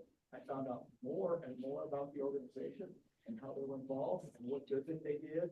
And I live in this community here, and I thought, you know, and they asked me to participate, and I couldn't say no. I couldn't say no. And it's because of what they're doing and those youth that they're impacting. And especially, you're talking about 87% of these ones in underprivileged areas, schools that don't even have books, kids that honestly, a lot of them don't know how to read, don't own a book, like met Jessica and I found out more about this and I just thought, you know, how can I say no? And so I joined and I said, how can I help? And I've been involved ever since. And I was as a fiduciary member for a while and as a board member. And a few years ago, they wanted me to serve as the president of the board. And that's my current position is I'm a board member and I just get a chance to be around this fine individual right here, Jessica, and see her energy and get to go to several things. And my children and my wife are now involved because of the good that we get out of this and the good that happens. But, Sometimes they're more like tolls, but. They're. the kids, they don't quite understand. Yeah, Reagan, you're going to the warehouse today and you're gonna go stack books 12 feet tall. Oh, Children, we serve 0 to 18. And 0 to 18. 0 to 18, Yes. wonderful. Oh, And but we you're going serve to be getting. nationally. In fact, 2 years ago, we actually were able to touch all 50 states. This is geared for 5th grade level. Is You that, have 5th grade level? yeah, we serve 5th grade. There are 2 of these and 4. Oh, okay, thank you. That's my experience. And then from there, it's just been a wonderful thing. We've moved locations and we expanded a little bit more. We opened up a warehouse space where we have office in the front for the ladies to work and we have a warehouse. And if you guys got a chance to see the warehouse, we have over $1 million of books sitting in the warehouse. Wow. The problem is we need to get them out. yeah. It's the shipping costs that are so expensive for us to deliver books. Sometimes it's tough to get them, but it's not as tough as it is giving them. Isn't that crazy? That's crazy. I'm like, but it's the funds and the shipping that we often need and spreading the word and all that just help us get to more and more. So like Jessica said, in 2022 and 23, we served all 50 states that year. We hit every single state with kids in every one of those. We grew 15% consistency over the past 15 years. This is our 3rd year. In 2022 and 23, that was the 3rd year giving over $1 million in books. Wow. So it's just, it's amazing. Imagine all the kids that are reached because of that and those youth. In 23 and 24, we completed 265 fulfillments of orders of books. Contained 144,000 books of reading resources worth about 1.2 million here 2 years ago. And again, children served and living in these families live in incomes of average of 87% below the poverty line. So you're talking just, I mean, some of the communities that maybe we live in may not be those, but they are communities that we know of that are close to us. We've got a handful in Arizona here too. So it's not just here in Arizona, we are focused. We're focused nationally. And we know there's just a great need. 265 of those requests for books and reading resources reached 120,000 unique children that year. So That pretty was the incredible. first year we've ever broken 100,000 kids. So I was very, very excited about that. Yeah. Last year, we went to Puerto Rico. We had somebody say, you have Hispanic books. We're like, we So we delivered to Puerto Rico. We haven't quite branched out, but there's so much need in this world. I want to expand our horizon. I know we're focused here in the States because that's when we started. We could deliver. That international delivery cost gets more expensive. Yeah. But we are not close-minded to that. We're trying to reach all kinds of youth that really love to read, that need to read. And this is really about educating, is really what it's truly about. But getting something in their hands that they can use to be educated. Another question. Have you heard of Dolly Parton's? Yes. Yeah. Yes, her imagination library. You're similar to that? It is a little bit, like in terms of us both give books, yes, we're very similar. However, the difference between Dolly and us is Dolly tends to serve 0 to 5. Right. And she gives directly to the families. However, the way our charter is written, we have to give to the US states and the territories, and we must work with organizations, either a government agency or a 501c3 nonprofit. Those are restrictions or locks, if you will. Oh, you can get a lot done, just working with those issues. And we are unique in that we do serve 0 to 18. A lot of times the reading programs are all focused on that younger grade levels. But the need, we need middle school, or I know as a teacher, middle school kids tend to fall away from reading at that age. If I can provide more books to help get them excited about reading, keep them reading, they're going to be set up to be more successful in high school. I approach this job a lot like I did teaching, in that I want students to be as involved as I possibly can. In which case, this year, this fiscal year, I've actually started introducing program initiatives where I'm encouraging children to set up their own book drives and do their own service projects that benefit kids in the region. And so actually, we just received a pallet. I was gonna say that. I was in the warehouse yesterday and we have a young lady that is a scout. And she serves in Seattle where she lives. And she is, it's not Boy Scouts of America, it's Scouts of America, right? And so the young women get a chance to serve in scouting now. And she did her Eagle project. Have you ever heard of what an Eagle project is? That's like the end of their culmination of their scouting. I am an Eagle Scout. 12 years old, I have an Eagle Award. I did my Eagle project as well. So I'm really proud of what she did. She went out and raised funds and did this for Kids Need to Read and donated, went and then took the proceeds and brought half-price books. And she got them all packaged up and she shipped them in a massive pallet that's like 7 feet tall, wrapped with books. And I'm gonna say there's 2,300 books in that pallet that arrived that I saw in the warehouse yesterday. And this young lady went to that extent of doing that for her Eagle project. That's incredible. How do you distribute your books? I'm sorry, How what do was that? you distribute your books? That's a We good question. have a application process. And so people will fill out the app and then we'll review the app for completeness and then also to make sure our inventory can support their request. It varies all the time because I've always got books coming in versus books coming out. So sometimes I'm a little low on board books, sometimes I've got a glut and I just sort of fill them as I can. Plus I'll save funds if I have the funds to ship them. We also have a van that we bought, kind of imagine a cargo van without the windows in it, like 12-person or passenger van, but there's no seats in it other than the front seats. And it's what we call the Page Coach, and it's wrapped with really cool, cute. In fact, if you go to our website, Kids Need to Read, you kind of see there's some pictures on there. It might be on some of that, it's in there too. We call it the Page Coach, and if it's close enough, like just on the peripheral of Arizona, they'll do activities, they'll drive. And they do an activity, so we've been to Nogales, California, New Mexico, I mean, all the states that touch Arizona and everywhere in Arizona.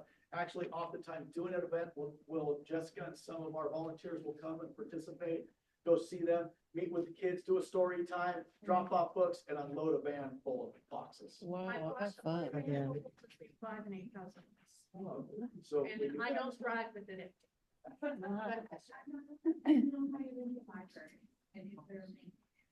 So on the website, there is a request a donation, and so they can do that.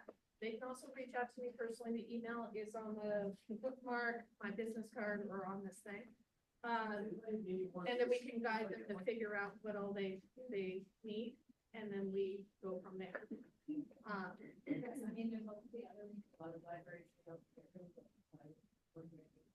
Yeah, sometimes I do get donations from like friends of the library. Not often though. Those books tend to be really loved. And I always try very hard.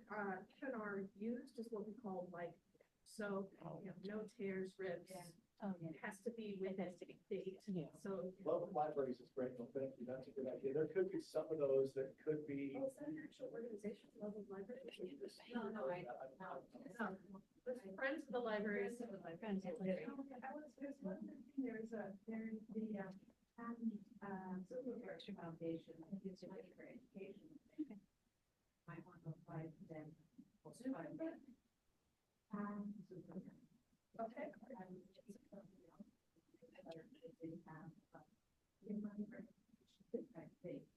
Okay. Yeah, I'll definitely look into that. Yeah, thank you. Yes.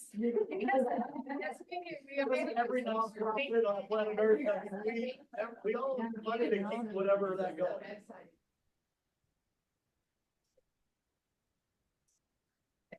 Thank you.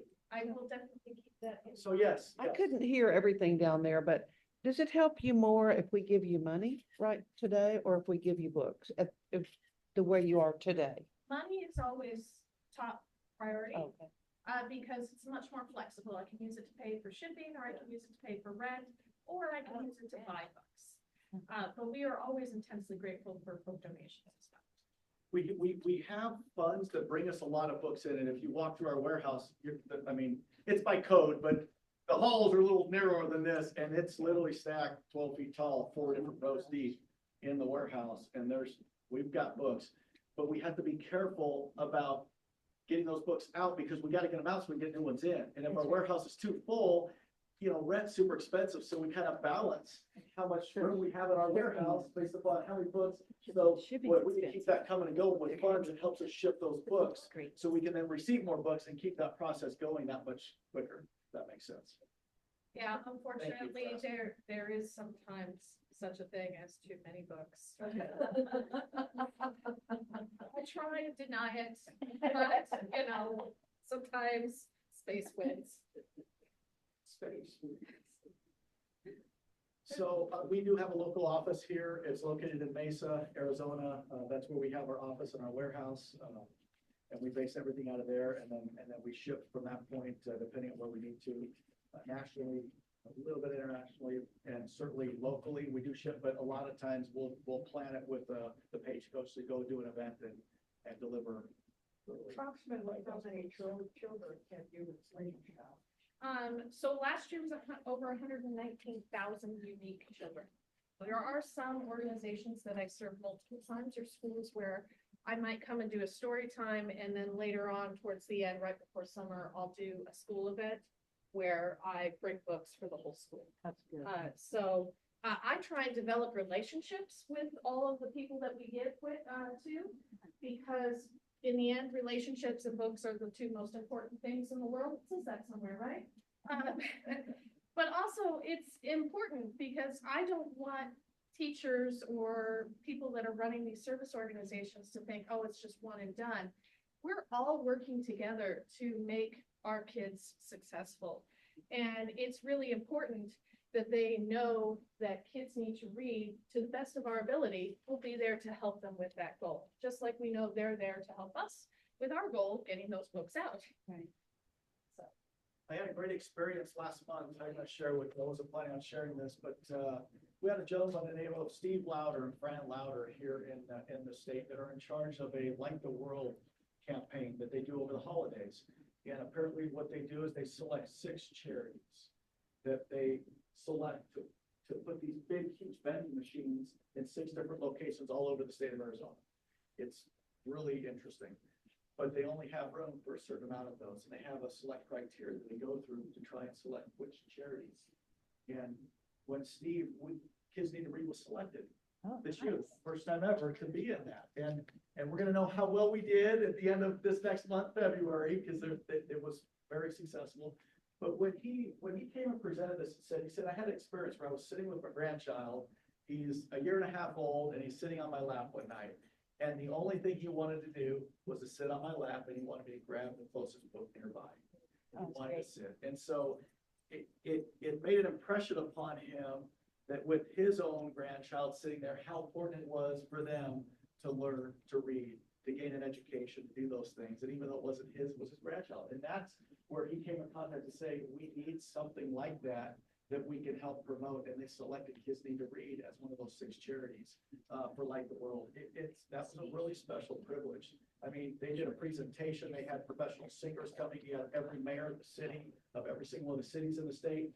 You had religious organizations from all over the place, the communities of faith. I forgot what I was going to say. She had to present that, and I'm glad that she did. She did awesome. It was on TV. I mean, this was a big event for us. It was really great. And what a privilege to be selected in something like that.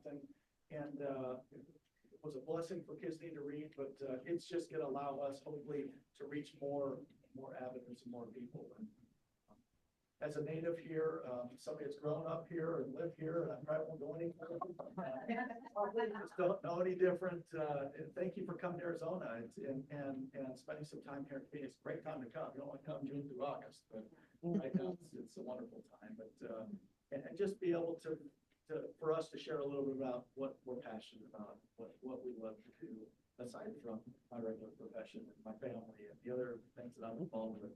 Just one thing I believe in, and that's why I'm spending time trying to help promote and be an advocate for kids. And Jessica, you got the chance to spend time with her every day. It's this thing contagious. Attitude, she loves what she does, and we're so fortunate to have her. She just knows this industry as an educator and knows the good that needs to be done with our younger population, so. We're so good. Thank you. Thank you all for coming. Thank you before we close. Yeah, and any questions if you have, on your little paper things that I gave you guys, even the bookmark is my email address. I really strongly encourage you. Donations are wonderful and fine. Thank you so much if you choose to do that. However, if you know a school, a teacher who works for a Title I school, a service organization that perhaps you volunteer with, or know somebody through church who works for such an organization, and they could use some books, will you please share my information with them? Because again, my whole goal here with Kids Need to Read is we are part of the solution. We want to be there for other people who are other parts of the solution so that our kids all benefit from having equitable access to books and from being able to strengthen their reading skills, which you all know, since you're all in here and are very successful, is a very important aspect of our education system. We need to have kids reading for them to be successful.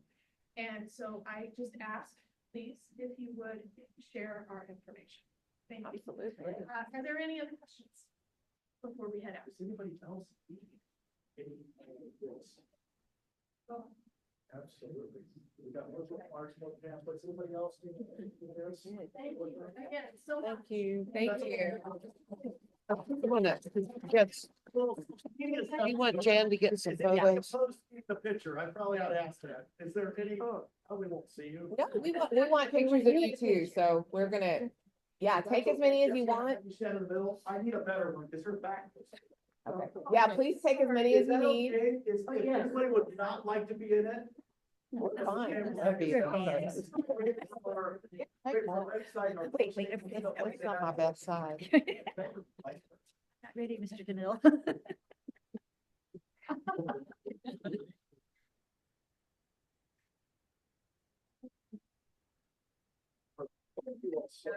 Thank you for coming. Oh,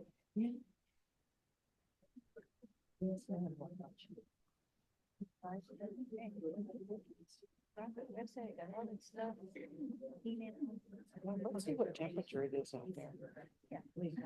Jody, why don't you come in the picture with us? Since you're the teacher. Oh, yeah, that's good. Teacher person. It's not like that. Still good. Oh, yeah. Well, it's kind of a picture. So we consider them 100. Thank you all for coming. Thank you. Thank you for coming. But you took the whole country. It's Arizona. And then, so are you the only, like, you're the only. I am. actually, pretty. Arizona's not bad. Yeah, you're okay. We're competing pretty good. We got a lot of big tech companies and stuff on both of our sides. We have a lot of California. It's just one so it's kept us pretty good. I only do commercial. Shipped out today. Are these relationships? Like that, not much residential. Got a lot of pages for space for DC. We all see everywhere. That's what they're having it back to work now. Oh, come on through, yes, thank you so much. Sorry. Do you have any advice and research stretch my legs? I can't flip this on. What picture? It's so fun. She's very fun. I've met her, we have lunch. She's very fun. Yeah. She's thought of it here. Come on. It's the same. I said, so, I would always end the with, I would love to, but I'm checking on the fingers. I'd like to go to that meeting, but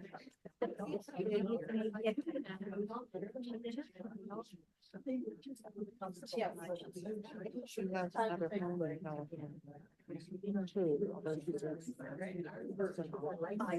She kind of wants to go out there. She really likes to. She's a real estate. Oh, Thank you, Penny. Vince, so. These guys is crazy. Yeah, I remember that.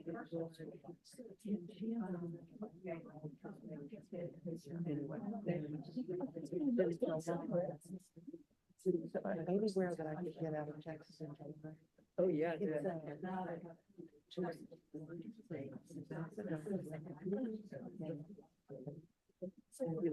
don't know about that.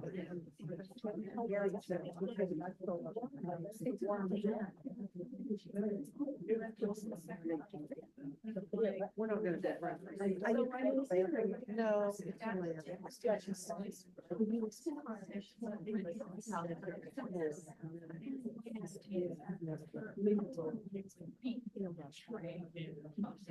Just that.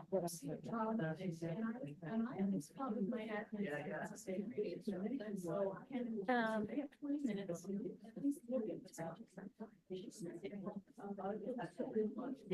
Shopping, the markets.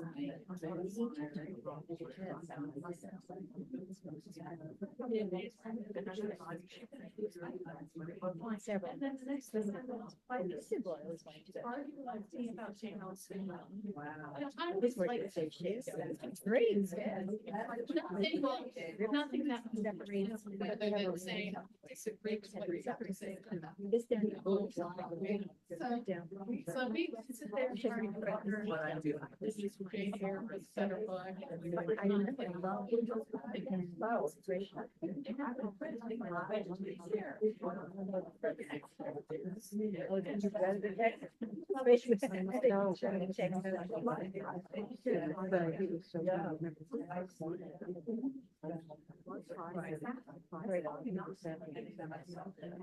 He didn't like it, but he's one thing. But I did have a taste of it. Not that.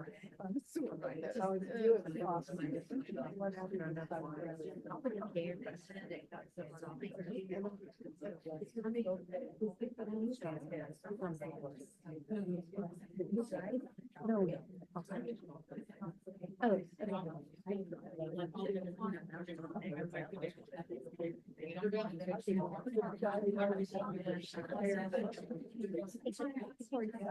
Well, what's the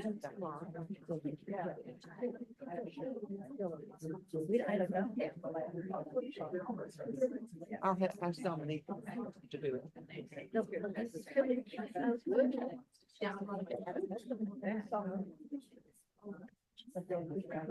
Yeah, I was like that. He just loves to have a party.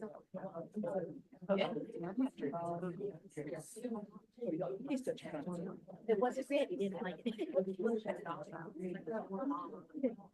Yeah, I don't do it. Except to get him. You can tell what you're doing, like, yeah, the white ones. Is what we do, yeah. Sometimes I'll do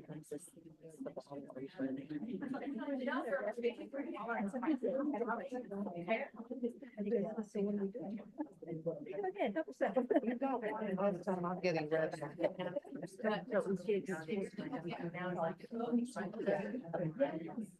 Yeah.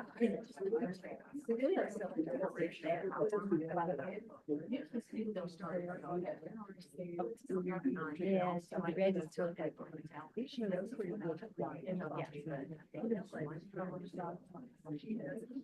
I just think you like the Ron and Robert.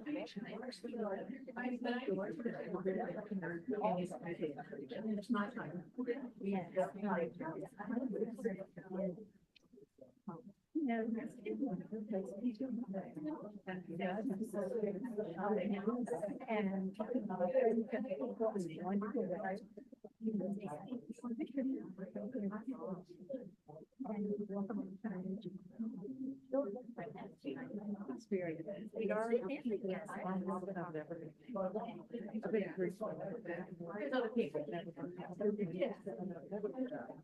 No, that's not all on this. But they made it.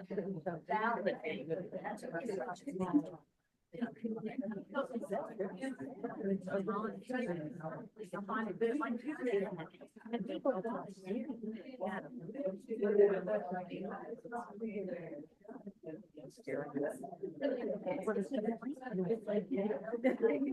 We do travel.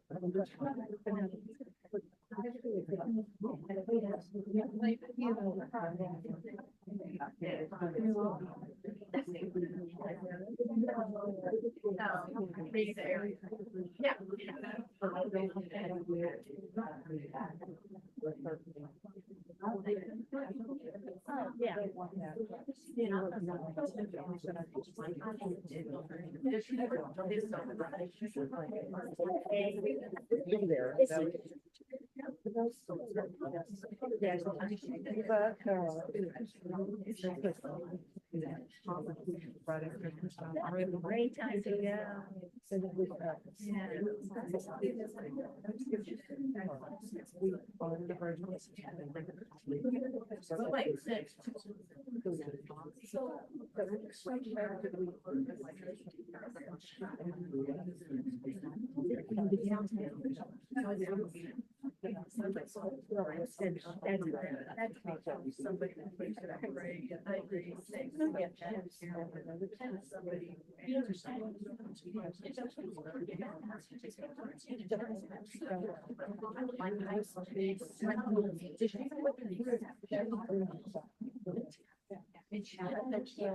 That's right. Like here, we're sorry. And upstream of the same thing on the contract.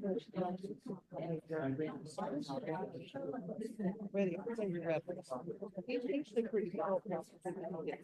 So here's her side and the hotel, it's an old Waldorf. It's here. Wow.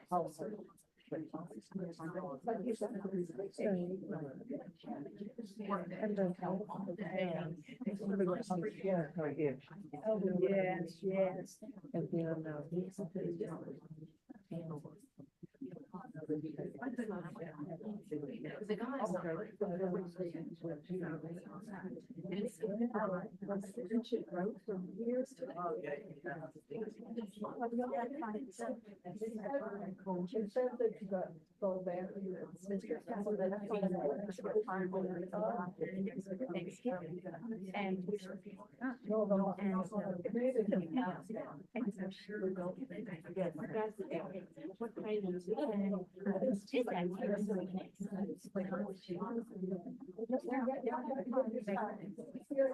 Not the perfect.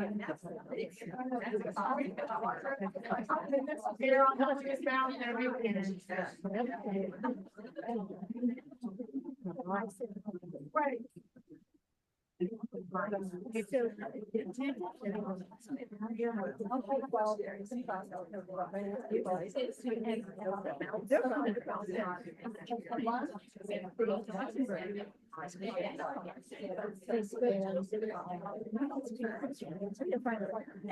Got there, got her, and was very good at Thanksgiving. Oh, that's how you read there, right? And it was great.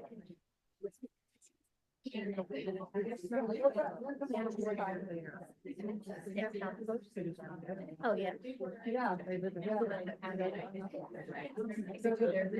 Wait, tonight, the country's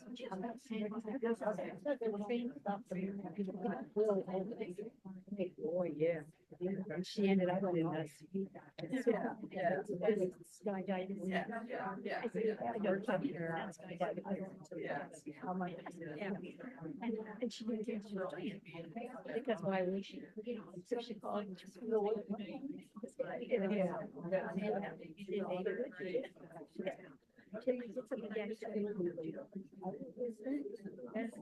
Comes out of the first.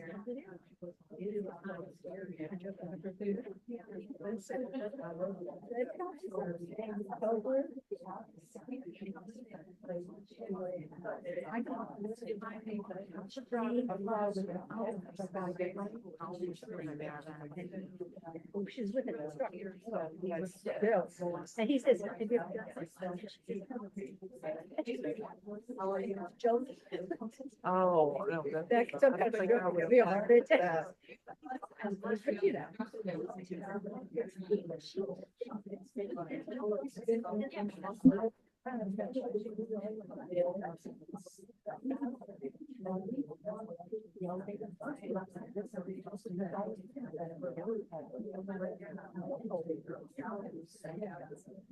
Like everything.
We're putting them back out tomorrow, but actually, well, I should pick them up, because the breakfast will be first.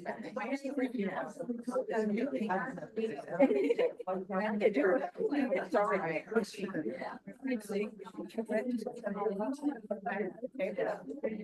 Or assuming whatever.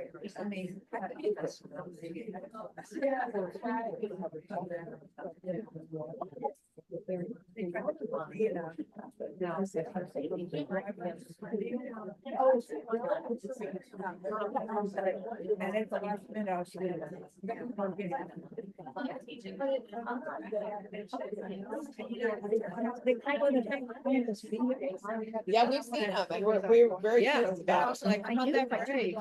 I just felt that brave.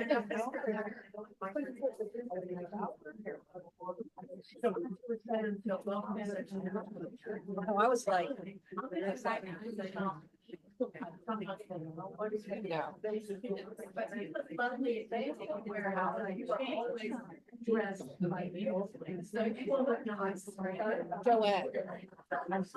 Joette, so they have the van. Oh, good.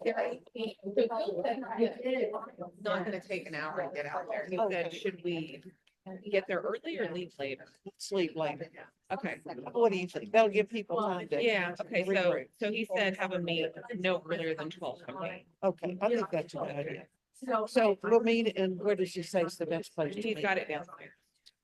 Just in front of the lawn. Okay, so thank you.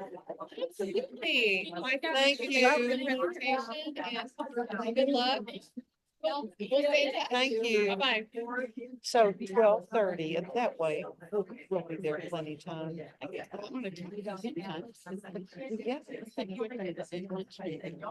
Let's do that. Okay, after Maybe you. okay, I need to write it there. Because I'm at the Hilton for 2 blocks. Well, I can, all right, I'll change it. Well, I brought these, yeah, but I brought my own. I want to walk around that. Yeah, we want to walk around Scottsdale. Oh, I've never been over there. Yeah, I mean, it's nice, but. But Uggs for spots. Yeah.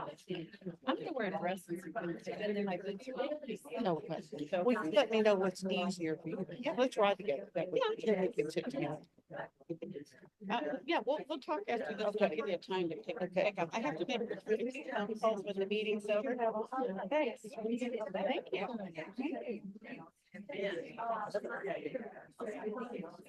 No, it's just, I think it's just a blend.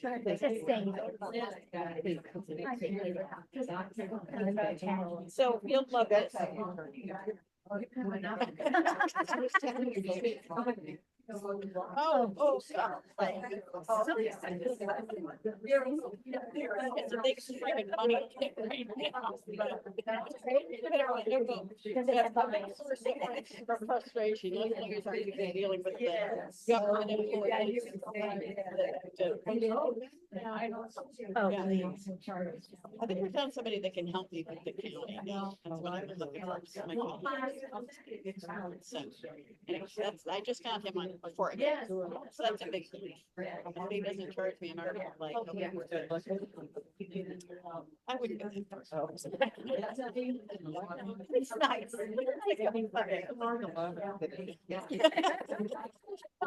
Well, I tell him, I tell him, not been a lot of money into this project, so, I say that up front, because otherwise, you're out of town and you do this, they just see dollars.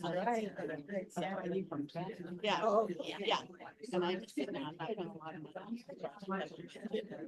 I don't have a budget, but. Yeah, yeah. He already said, well, I'll talk to my friend and see if we can get you a good price. We have to shoot us topographic map because we're not in a floodplain, so. And so they don't want to let me do this because of the flood. So have been there already? Yes, yeah, yeah. So anyways, it's just like.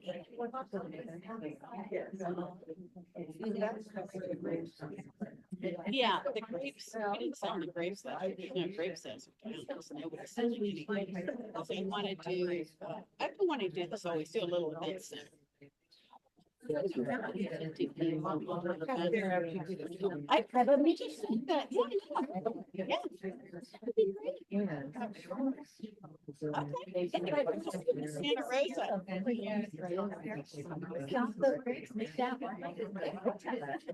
Well, to me, that's September, October. Harvest is late September, which is why they want to be going on a trip between the talk about if you've got this wedding. Oh,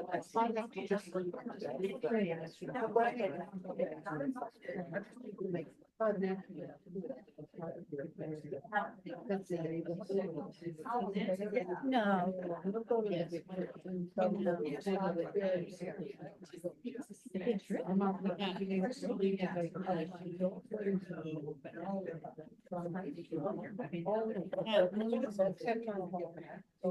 Yeah. Well, I'm saying we definitely, but if they have anything available, we'll get it budget money for a few weeks or something. Yeah, we'll see if we can do. Yeah, same group. Let's see if there are any other available dates. We need, we might be wired here. We should look, they may be sold out, but we can get on the website and see if there's any other available dates. And yeah, it goes all year. Unless it's bad weather, some places they won't go in the summer, some places they won't go in the winter, but we can get on the check and see if there's anything else. I don't have. She knows I have a trial date in July and I just told the judge I'm not gonna be here, so. The other lawyer, she's been a witch. And she said she would continue it. Now she's giving a hard time. I go, okay, well, have it without me. I really don't care. At the end of my career, you guys can do everything. I've told the client that, but F off. Yeah. Yeah, she is. She is. She's been difficult. We have to say the whole thing to continue it and then she said. Friends with benefits? The judge? No, I got even the judge. Oh, other lawyer, yeah, they're fawning all over. I called the judge out. That's not any of this. She said, I don't really like your client. I don't think I like your client. Okay, is everybody ready to resume? Yeah. All right, well, thank you for everybody that donated to them. They were very impressive. I didn't know they were so, I didn't realize they were so expensive. I thought they were local here. They're everywhere. Mine, no. Okay, so the boys are telling me that the vans are here. Oh, that's. But it won't take us that long. It won't take us more than an hour to get out there. So we don't need to really be downstairs before 12:30. Okay. So let's plan on 12:30 in the lobby. So we'll keep this meeting going till noon and then we'll break. Had the Bush selection, selection. Perhaps we should, well, okay, perhaps we should expand giving some monetary with our books. Oh, that's a thought, yeah. I think. As an organization. we Yes, have as an a- organization, yes. Oh, from the ALA. Uh-huh. give them a And check. so we give them books and here's, a check, Yeah. whatever we anything, give them. whatever. Do you wanna Fine make- idea. Do you want to make a motion for that? I know that the next time that we have book donations, that we give to the organization a certain amount of funds that our treasurer thinks. It's prudent. No, I'm just the keeper of the books. You have to decide how much. Okay, you well, spend. discussion. Yeah, instead of the organization giving, people can have the option to bring a book. Or a check. Or a donation. And then do a donation. Be a nice mix. Okay, Yeah. either or. And I would be happy to run that through our, like bring a check and if everybody gives me a bunch of money that day, then write one check to the. I like that. So we won't have, but we still want to do the books because. Right. Yeah, we'll keep doing that.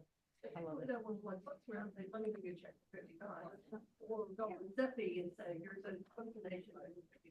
Also, the bookmark here, I think we could do something with that, with putting. That's the QR code. Yeah, we actually do have it already. We have it on like a bookmark. Not on a bookmark, but we have it on those little We have it on the bracelets. bracelets, yeah. Yeah. For our scholarships and teacher of the year. Okay, so your motion is that we donate to our group. I also, we would rather have it individual, or we would rather have it as a group.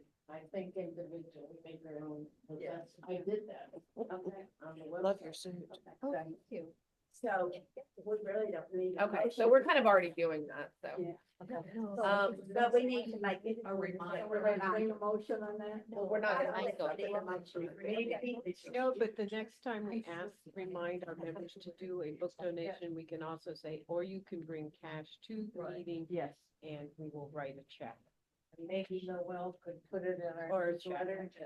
Okay, I don't think that. So we would bring you cash and So you'd write you- one check. So you could bring like whoever wants to make a cash donation, if they want to give it to me, cash or check.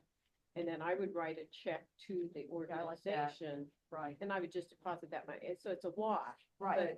Then they only get Yeah. one check and they don't Right. have to worry about. That makes sense. And they know who it's from. Yeah. And if they If get you an don't give them individual, they may not cash. realize that it's Right. from I'm us. sure they're honest, but Yeah. give But- someone $20, you think, did that end up in their Oh, pocket or did it really get? Share. But I was also mentioning on the ZEPI, if you make it as a donation, then it's good for your income taxes, charitable donation. Oh. And they send you a They letter send you for a- your income tax. But for the annual meeting, what we can do, would we publicize this? What's that? We make a Donation, here's our book people for wherever we're going. You can order an Amazon book, here's their Amazon link, you can bring a check to give to Sharon, a monetary check, you can make a monetary donation, and I can set up a ZEBI form that's specifically set up for the book donation people, not as a general. Okay. Just like I have, Sharon earmark that. just like I have line items for contribution donation, and I can make a line item contribution book donation. Yep. And you Okay. still get Easy. a letter from us about your donation. So do we, I mean, just historically, have we done this, do we do this at every meeting or No. just once a year? Once a year. Once a year. Once a year, so this mid-year meeting is when we do this, okay. It's on Okay. annual too. It's We've done it easy. several times. Yeah. I think every city we've gone to. I think, Yeah, I think it's every. been a city we while. go to. Yeah. I every mean, city. It started out It's once not- a year, but then It was so successful. sometimes it was Yeah. twice. Okay, well, if you don't mind doing it, for every meeting, if that's not too taxing. I think it's fun. It's Lucy's project. That's right. Yeah. That's- Yeah, she Come up started with it. that. That's fine. Oh, I'll have to call her and let her know how grateful they were. Yes, ma'am. Still back on the trip to Scottsdale for a second. So some of us will be ordering lunch at 2:00, but we're having dinner at 4:30? Or do we know? No, what I the think that time doesn't- starts? Later.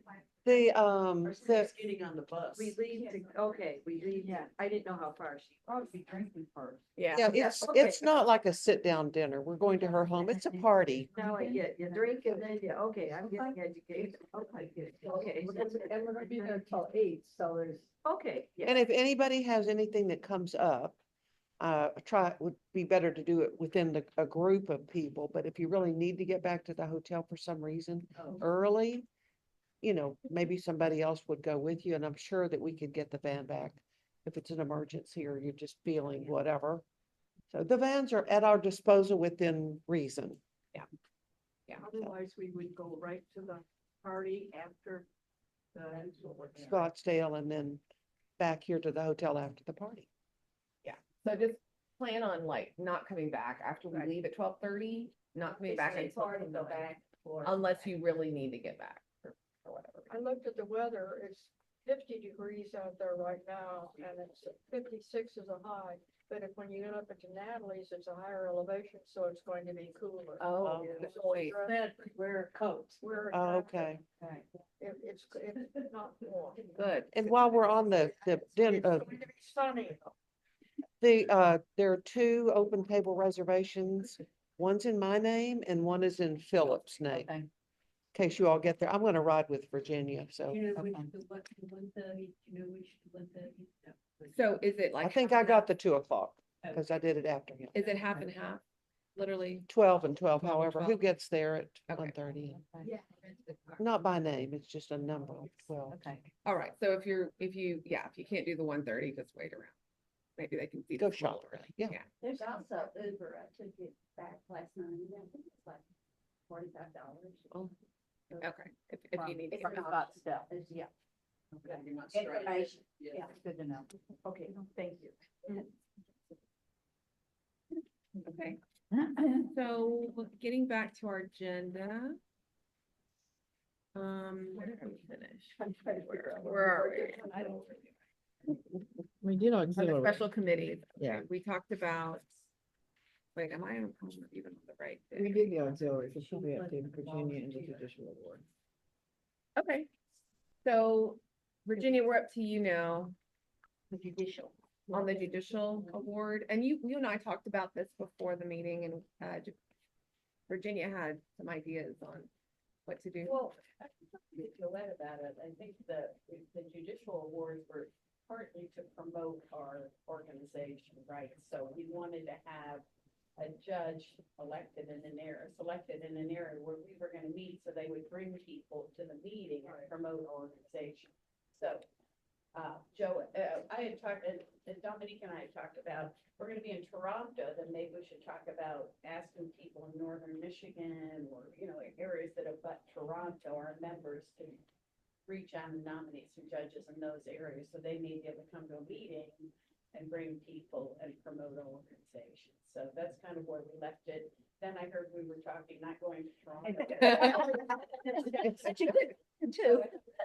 Over the ADA, but we kind of need to know, if we're going to Toronto, then we need to reach out to our Michigan members, or, I don't think we have any upstate New York members. If you don't so want to go to Toronto, Frankenmuth would be an ideal place. So I don't know, upstate New York, I don't think we have anybody in Buffalo, but, that might be a place to look, any place that, Well, but people could drive over to Toronto. Yeah, bring that in. Anyway, that's what Joanne suggested, that's why we did the awards, and that's what I talked about with people about. I don't have any big feels about that, but the idea is to promote our organization with this judge and have them bring family members, friends, maybe professional colleagues when they get the award, and we spread the word. So was it you, Kitty, that did the first one in New York City? I did. You and whom else? Mary Ellen? Mary Ellen and, Mary Ellen and I, yeah. The judge who was chosen wanted to bring 1,000 of his closest friends, and we had to limit him to how many? That was the second. Oh, the second Second one. one. No, the first one was going on a cruise. You couldn't. Oh, okay. couldn't- We had the best response of judges, his friends who did come to that New York City meeting. Then we had it in San Francisco. That was the man who wanted to bring That was 1,200 of his closest friends. Yes. We had to- because to get an award from the American Lawyer Alliance, a national award, we know ourselves this way, but they know us from the outside. It's a big, big honor. And he wanted to invite all of his friends. It's really a big deal. Yeah, so I think that's a great idea, Yeah. since that was the intent when it was formed, to try to promote organizations. So if we're going to Toronto, I was gonna ask our Michigan contingent, or anybody from upstate New York We to just had the Michigan one. nominate some judges. He was What honored in judges Chicago. are The associated? judge. Yeah, in Chicago. Mhm. I thought we kind of had this discussion before, are we gonna always go where the ABA is, are we gonna pick? And I think the problem was, we did this last time, and then Joette spent all this time on Santa Barbara, and Andy too, and then everybody decided we weren't gonna go there, so I think. Too we- expensive. Yeah, well, I mean, we have to decide, are we gonna do the ADA, because we get free rooms, anyway, we had this discussion last. Yeah. week, And we decided ADA places, I thought, but we can't do the judicial nomination until we decide where we're going. Well, it'll be decided in the next day or two. Yeah, we'll decide Yeah. before we leave tomorrow. Yes, ma'am. I also just want to put a thing in here, this is not an award that has to be awarded every year. Right. So if you don't find anyone that has to be every year. We don't have to award it, yeah. We don't have to. But it's good publicity for us when we do. I would love it, we need to do it, it's good and everything, but sometimes it just may not work. You don't need to worry about it if it doesn't. Noel. I think it really depends on who applies for this job. We've had some excellent jurists, our Texas Supreme Court justice, who we've been looking at for years. He was kind of lost in the shuffle there for a while. He couldn't make our meeting, but he did a whole Zoom video. That's for right. us. And he was remarkable. I think also to work on the caliber of judges and what they offer the law-related community with the kids is. That's one of the is- criteria. You know, isn't as important as the logistics of where they are.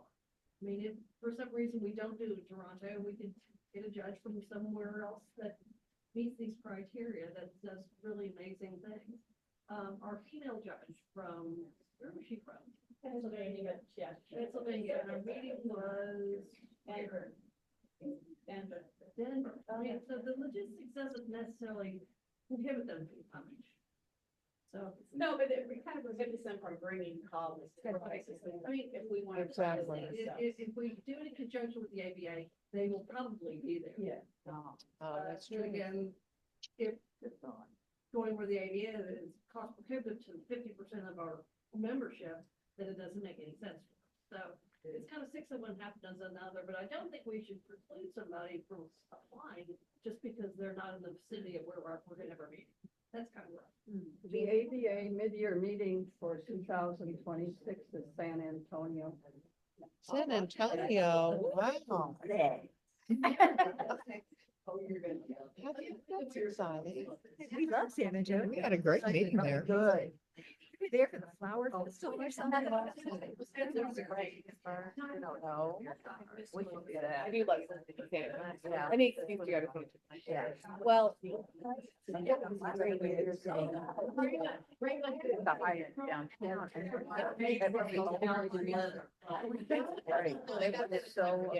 Hotel, and they had the parade of the, Yeah, well, they did it during Fiesta. Fiesta, yeah. Yeah. That was fun. And it was Antonio. fun, it's On the the calendar. logistics of doing it So during that's- Fiesta. what is that? That's the Can be mid-year meet, tough. that's 2 years from now? The mid-year meeting was posted to be in San For Antonio. 2 years from now? Yeah, and that'll be a fun. Or 1 year, no, 1 year from. 1.5. 2026. Yeah, that'll be next year, yeah. So, I mean, personally, I was kind of excited about going to Toronto. I mean, the only thing I've heard against it is that the flights are expensive, but, you know, well, that's, I mean, I haven't looked. Yeah, Noel looked. Yeah. Go to Rome first. Especially from Rome, but they're Canada. Okay. So if the savings on the hotel offsets the, you know. Right. flights, yeah. I think we should stick with Toronto because I know Jennifer Bennett. Yeah. Her husband's involved with true. ADA. Yeah, and same with Sharon. Oh, yeah. So, Sharon. I know sometimes it's a popular idea to meet in a different place, and I think that's fun. We But I tried think it does give us a lot of clout when we're associated with the ABA Yeah. yeah. and we're meeting at the same place as they are. It makes. And I've never been to Toronto. I'm excited about it. Well, also dealing with Santa Barbara, that it's help when you do it on an individual basis. Where we honor our It's very teachers and our expensive. scholarship earners, and to ask them to fly to Toronto We're not gonna do that. with the American Lawyers Alliance. I mean, that's not fair to them. But one- I'm sure they would like Well, to we know. sort of talked about the idea of transferring our committee and talking about, having Zoom meetings, having the teachers not paying to bring them here, but giving them the award and having it on Zoom. We did And that during we COVID. did that during COVID, and we Right. did it somewhat for the scholarship people and everything. And that really makes sense. To Yeah. stick with the ABA, Toronto, and then have the teachers of the year. They could have the option of going The or option going or on just- Zoom. But, you know, I mean, Yeah, Toronto may be close, depending on where they are. We don't, you know, I mean, Toronto's far for us Texans, but for some of you, it's not that far. Is somebody communicating with the previous winners of the toy awards or the toy awards? About Is what? somebody, just in communication, because you could ask them, would you have preferred to go, or would you have preferred to do it on Zoom? How inconvenient is receiving this award in person? Is it wonderful, or is it trouble? Yeah. Yeah, we've not communicated back and asked that question. No, we can. Yeah. About,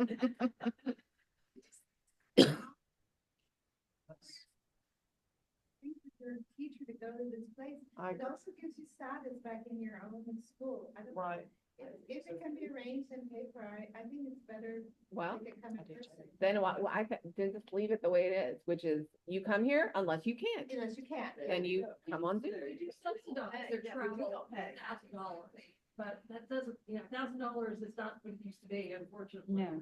And we're reducing the number of toys to 2 for ALA and the one from Deborah's mom. So that's one less travel thing of $1,000. So I'm, you know, Yeah. She could, Maybe we should pay them more for travel. If they need it. As prices have gone up. I don't know what the price to Toronto, well, it depends where you're coming from. I'm just saying in general, Oh, in general. $1,000 is not much even going somewhere. Well, that's true. That's right. Yeah. 'cause So, that- that's right. airfare, Alice has- Hotel and everything else. Yeah. Increase our budget by that. Well, is flying to Toronto, I mean, would it be more expensive because it's an international flight, or is that considered a domestic? That's, Often, and it was like $900. Yeah, it's just pull it up. I don't think the. but it's early. Well, it's not that early, really. Prices are pretty set now for August. I People go think. through Toronto every year. Yeah, the recipient for the Jarvis Award did it on Zoom. Yeah. He was a teacher. Yes, ma'am. The scholarship people too, wondering, I mean, would they have to get passports and things like yes. that? Yes, they would. Yeah. That's one trade. That's another expense. Remember, May 7th is a deadline for the enhanced IDs to get on airplanes in the States. Either a passport or an enhanced ID. Yeah. Well, these are all things we'll have to alert people to. Because you don't want to give these people an award and have them go in debt to receive it. They are teachers after all. Yeah, which is why if they can't do it, Yeah, if they Zoom can't is free, come, so. Yeah, exactly. Some of them do have it, like they have kids and all that, it gets complicated. It just depends on the person receiving Yeah, it. You know, yeah. some people might be super excited about traveling. exactly, give them a good Someone maybe excuse. doesn't care about Yeah. it.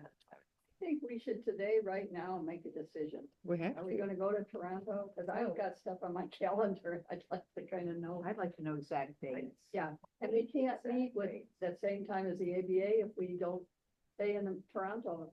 And we've got those dates. What are the dates What are the exactly? dates? I knew you were gonna ask.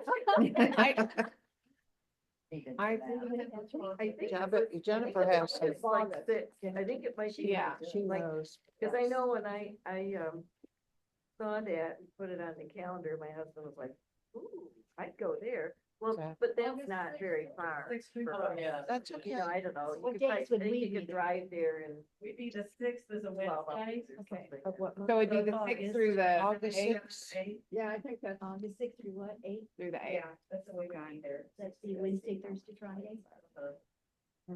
It's not cheap. It's close to But do we $800 know- bucks just from Tulsa. Do we know where I they're? got staying? 484 out of Austin. On what airline? Whoa. Expedia options. Oh, That makes a lot. Yeah. That's really. Okay. all right, we're just gonna have to take a vote on this. and Okay, if you- I move that we meet with the ABA for our annual meeting in Toronto. I second that motion. Okay, well, now we can have some discussion about it. How many people would actually go? The favor, yeah, raise your hand if you're in favor of keeping it in Toronto.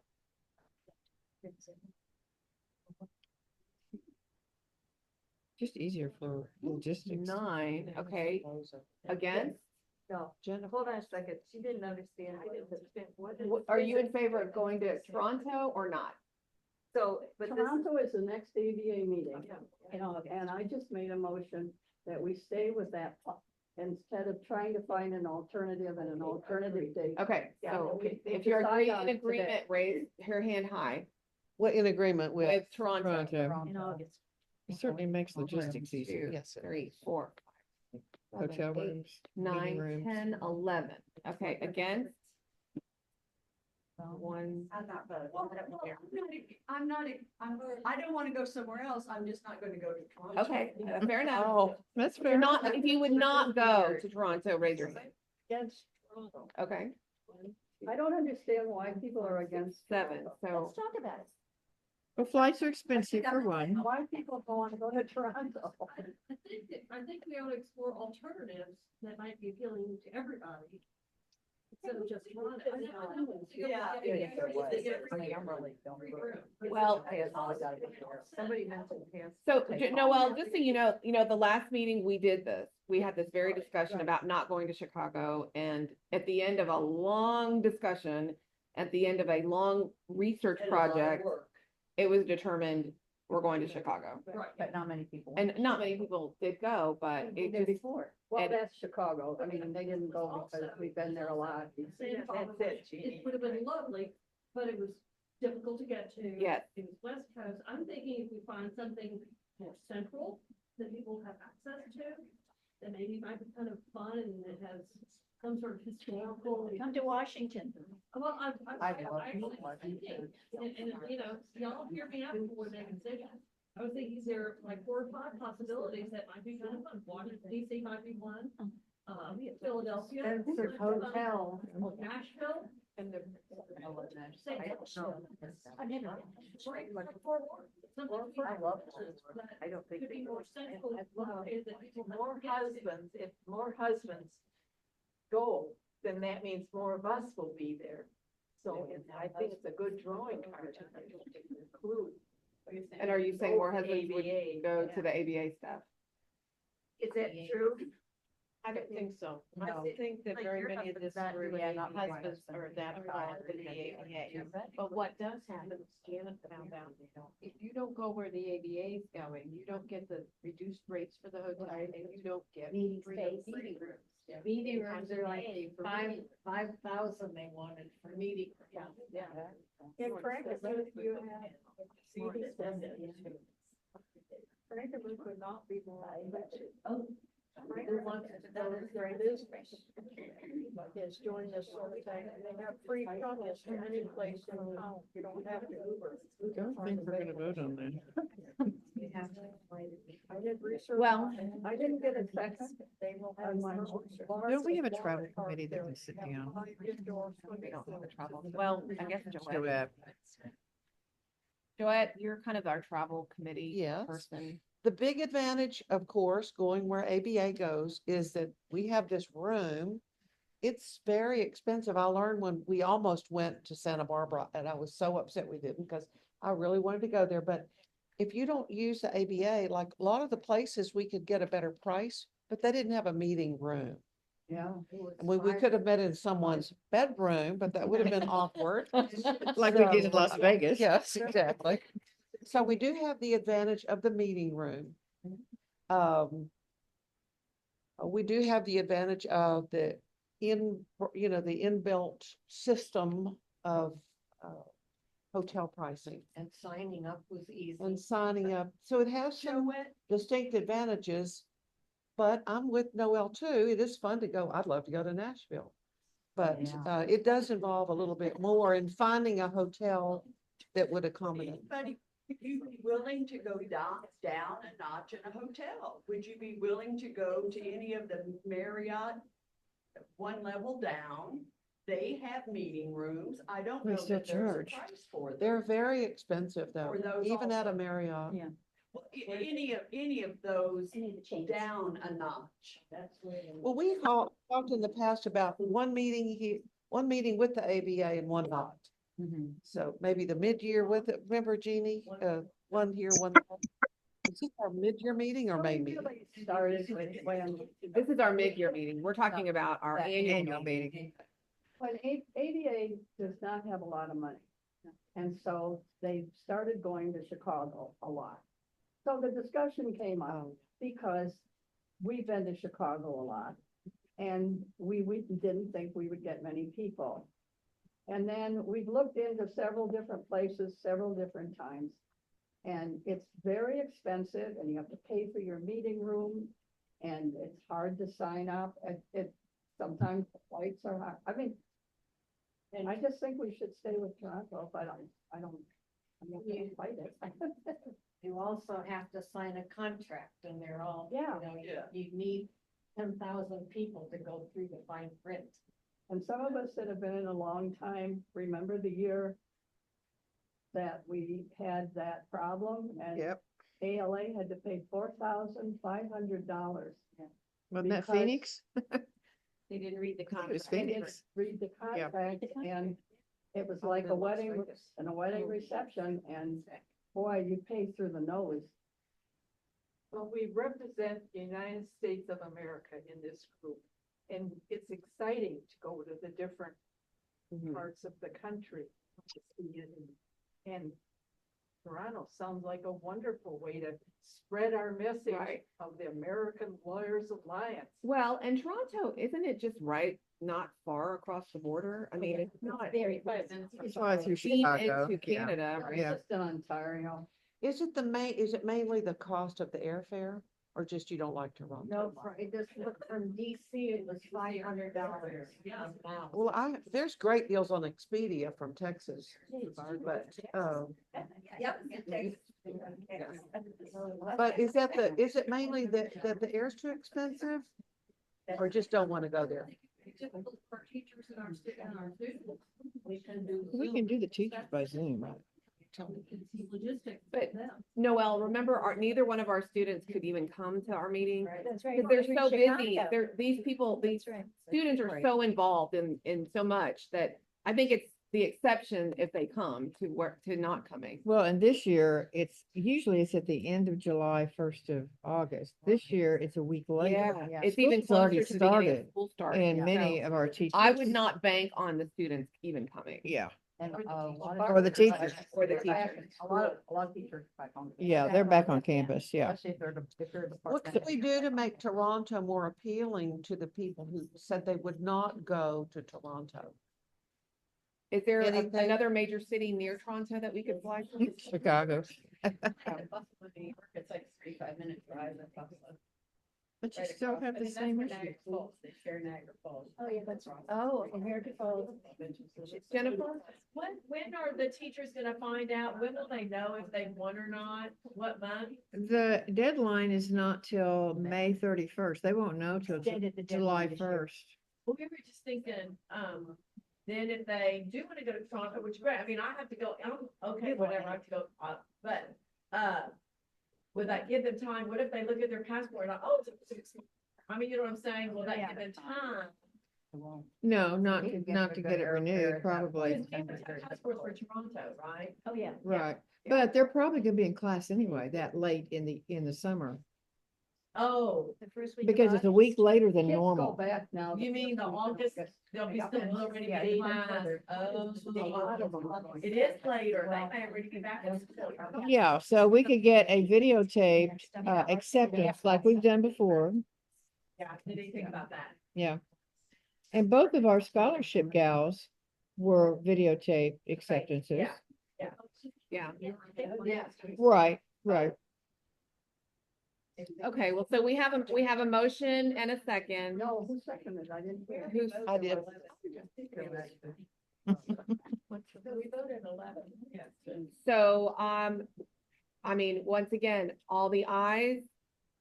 Raise your hand. Eyes for. Ayes for Toronto. Yeah, I think you all should go. Okay. 1, 2, 3, 4. Nancy, are you, 7, is she 8, yes or? 9, 10, Nancy, Oh. 11, 12, 13, 14. I think it passed. So it passes. We're going to Toronto. Right. Quick. Get your ticket now. Thinking about it now. Start planning. now. We can do that. Passport updated. Yes, Will get we your know- passport will we updated. know- When will we know which hotel we're staying in? So I don't screw that up. Oh, I think they already have. the They may hotels. have that. It's They probably already They know. probably already. They know book it. these things years in Oh, advance. ADA. Yeah. Yeah. Okay. You just step across the hall and. And my husband will be excited because he wants to stalk his favorite band. Okay, They live in Toronto. Can you Tell us the dates again, please. Wednesday, August 6th through Friday, August 8th. Probably through Saturday. It's gonna be Well, next day Saturday, for the annual 9th. meal- That's For what the annual fishing meeting. Do they fish around there? Oh, God, yeah. Oh, Do they have like some streams? We did a great tour of Niagara Falls. It's not- time. Huh? That's high on my list. Oh, Can we do a Niagara Falls? You betcha. Is that close enough? Yeah. Would it, for those of y'all who are negative about Toronto, if we included Niagara Falls? a day trip. Would that or- take you? I What- definitely want. Keep your mind open. Keep your mind open. I stopped at Niagara Falls. They have a casino there. Yes. I've been Casino. there once when I was a kid. I'd love to see it. Canadian side, Niagara on the lake is gorgeous. It is. Much better there. So the Canadian side is pretty. Oh, much better. It's tacky on the American side. Town, Ew. Niagara on the Lake. It's Niagara, but that's on the Canadian side. Wine trail. Yeah. I've got a fort. Yes, they do. Fort Niagara. See, we're already planning. There's a wine. Sounds trail. good to me. Wine. They have an ice wine tour. I'm gonna work on. I'm gonna work on. They have an ice wine tour, Joette. I'm doing that. We did that last summer. At the- It's cool. I'm gonna, In Fort if you Niagara. don't mind, I'm gonna call you. And I'll- Okay. 'Cause I've been there, but. Yeah, well, I mean, we doing- don't necessarily have to award it, but if we Friendly do, with we Becky can last just summer. talk about where we're targeting. She should help plan. Yeah, She they- knows all these places. I She didn't knows know that. Like Fort The Niagara. Canadian side. Canadian. Okay, guys, it is about 5 minutes till 12, so I suggest we adjourn. What are we gonna do with our slides? Um, The ladies, do we keep, do you want to pick them up? I would take. Take your own. Take your own. Take your own. Yeah, the floor, Mary. Marion, would you like to finish your story? Yeah, I wanted to tell you about my husband's problem, not around him. Oh, okay. And for your information, because it's taken me 4 years to figure it out. He ended up a year and a half ago in the hospital with a UTI, pneumonia, and then COVID. And up until that point in his life, he had never been on antibiotics, maybe 5 times, 64 years I've been with him. He was put on antibiotics, and they discharged him from the hospital. They said, oh, by the way, we took him an MRI of his sinuses, and he has a chronic sinus infection that you need to go see an ENT for. Why in the hell they didn't take care of it right there before they discharged him, I don't know. But it took us 6 weeks to get into an ENT.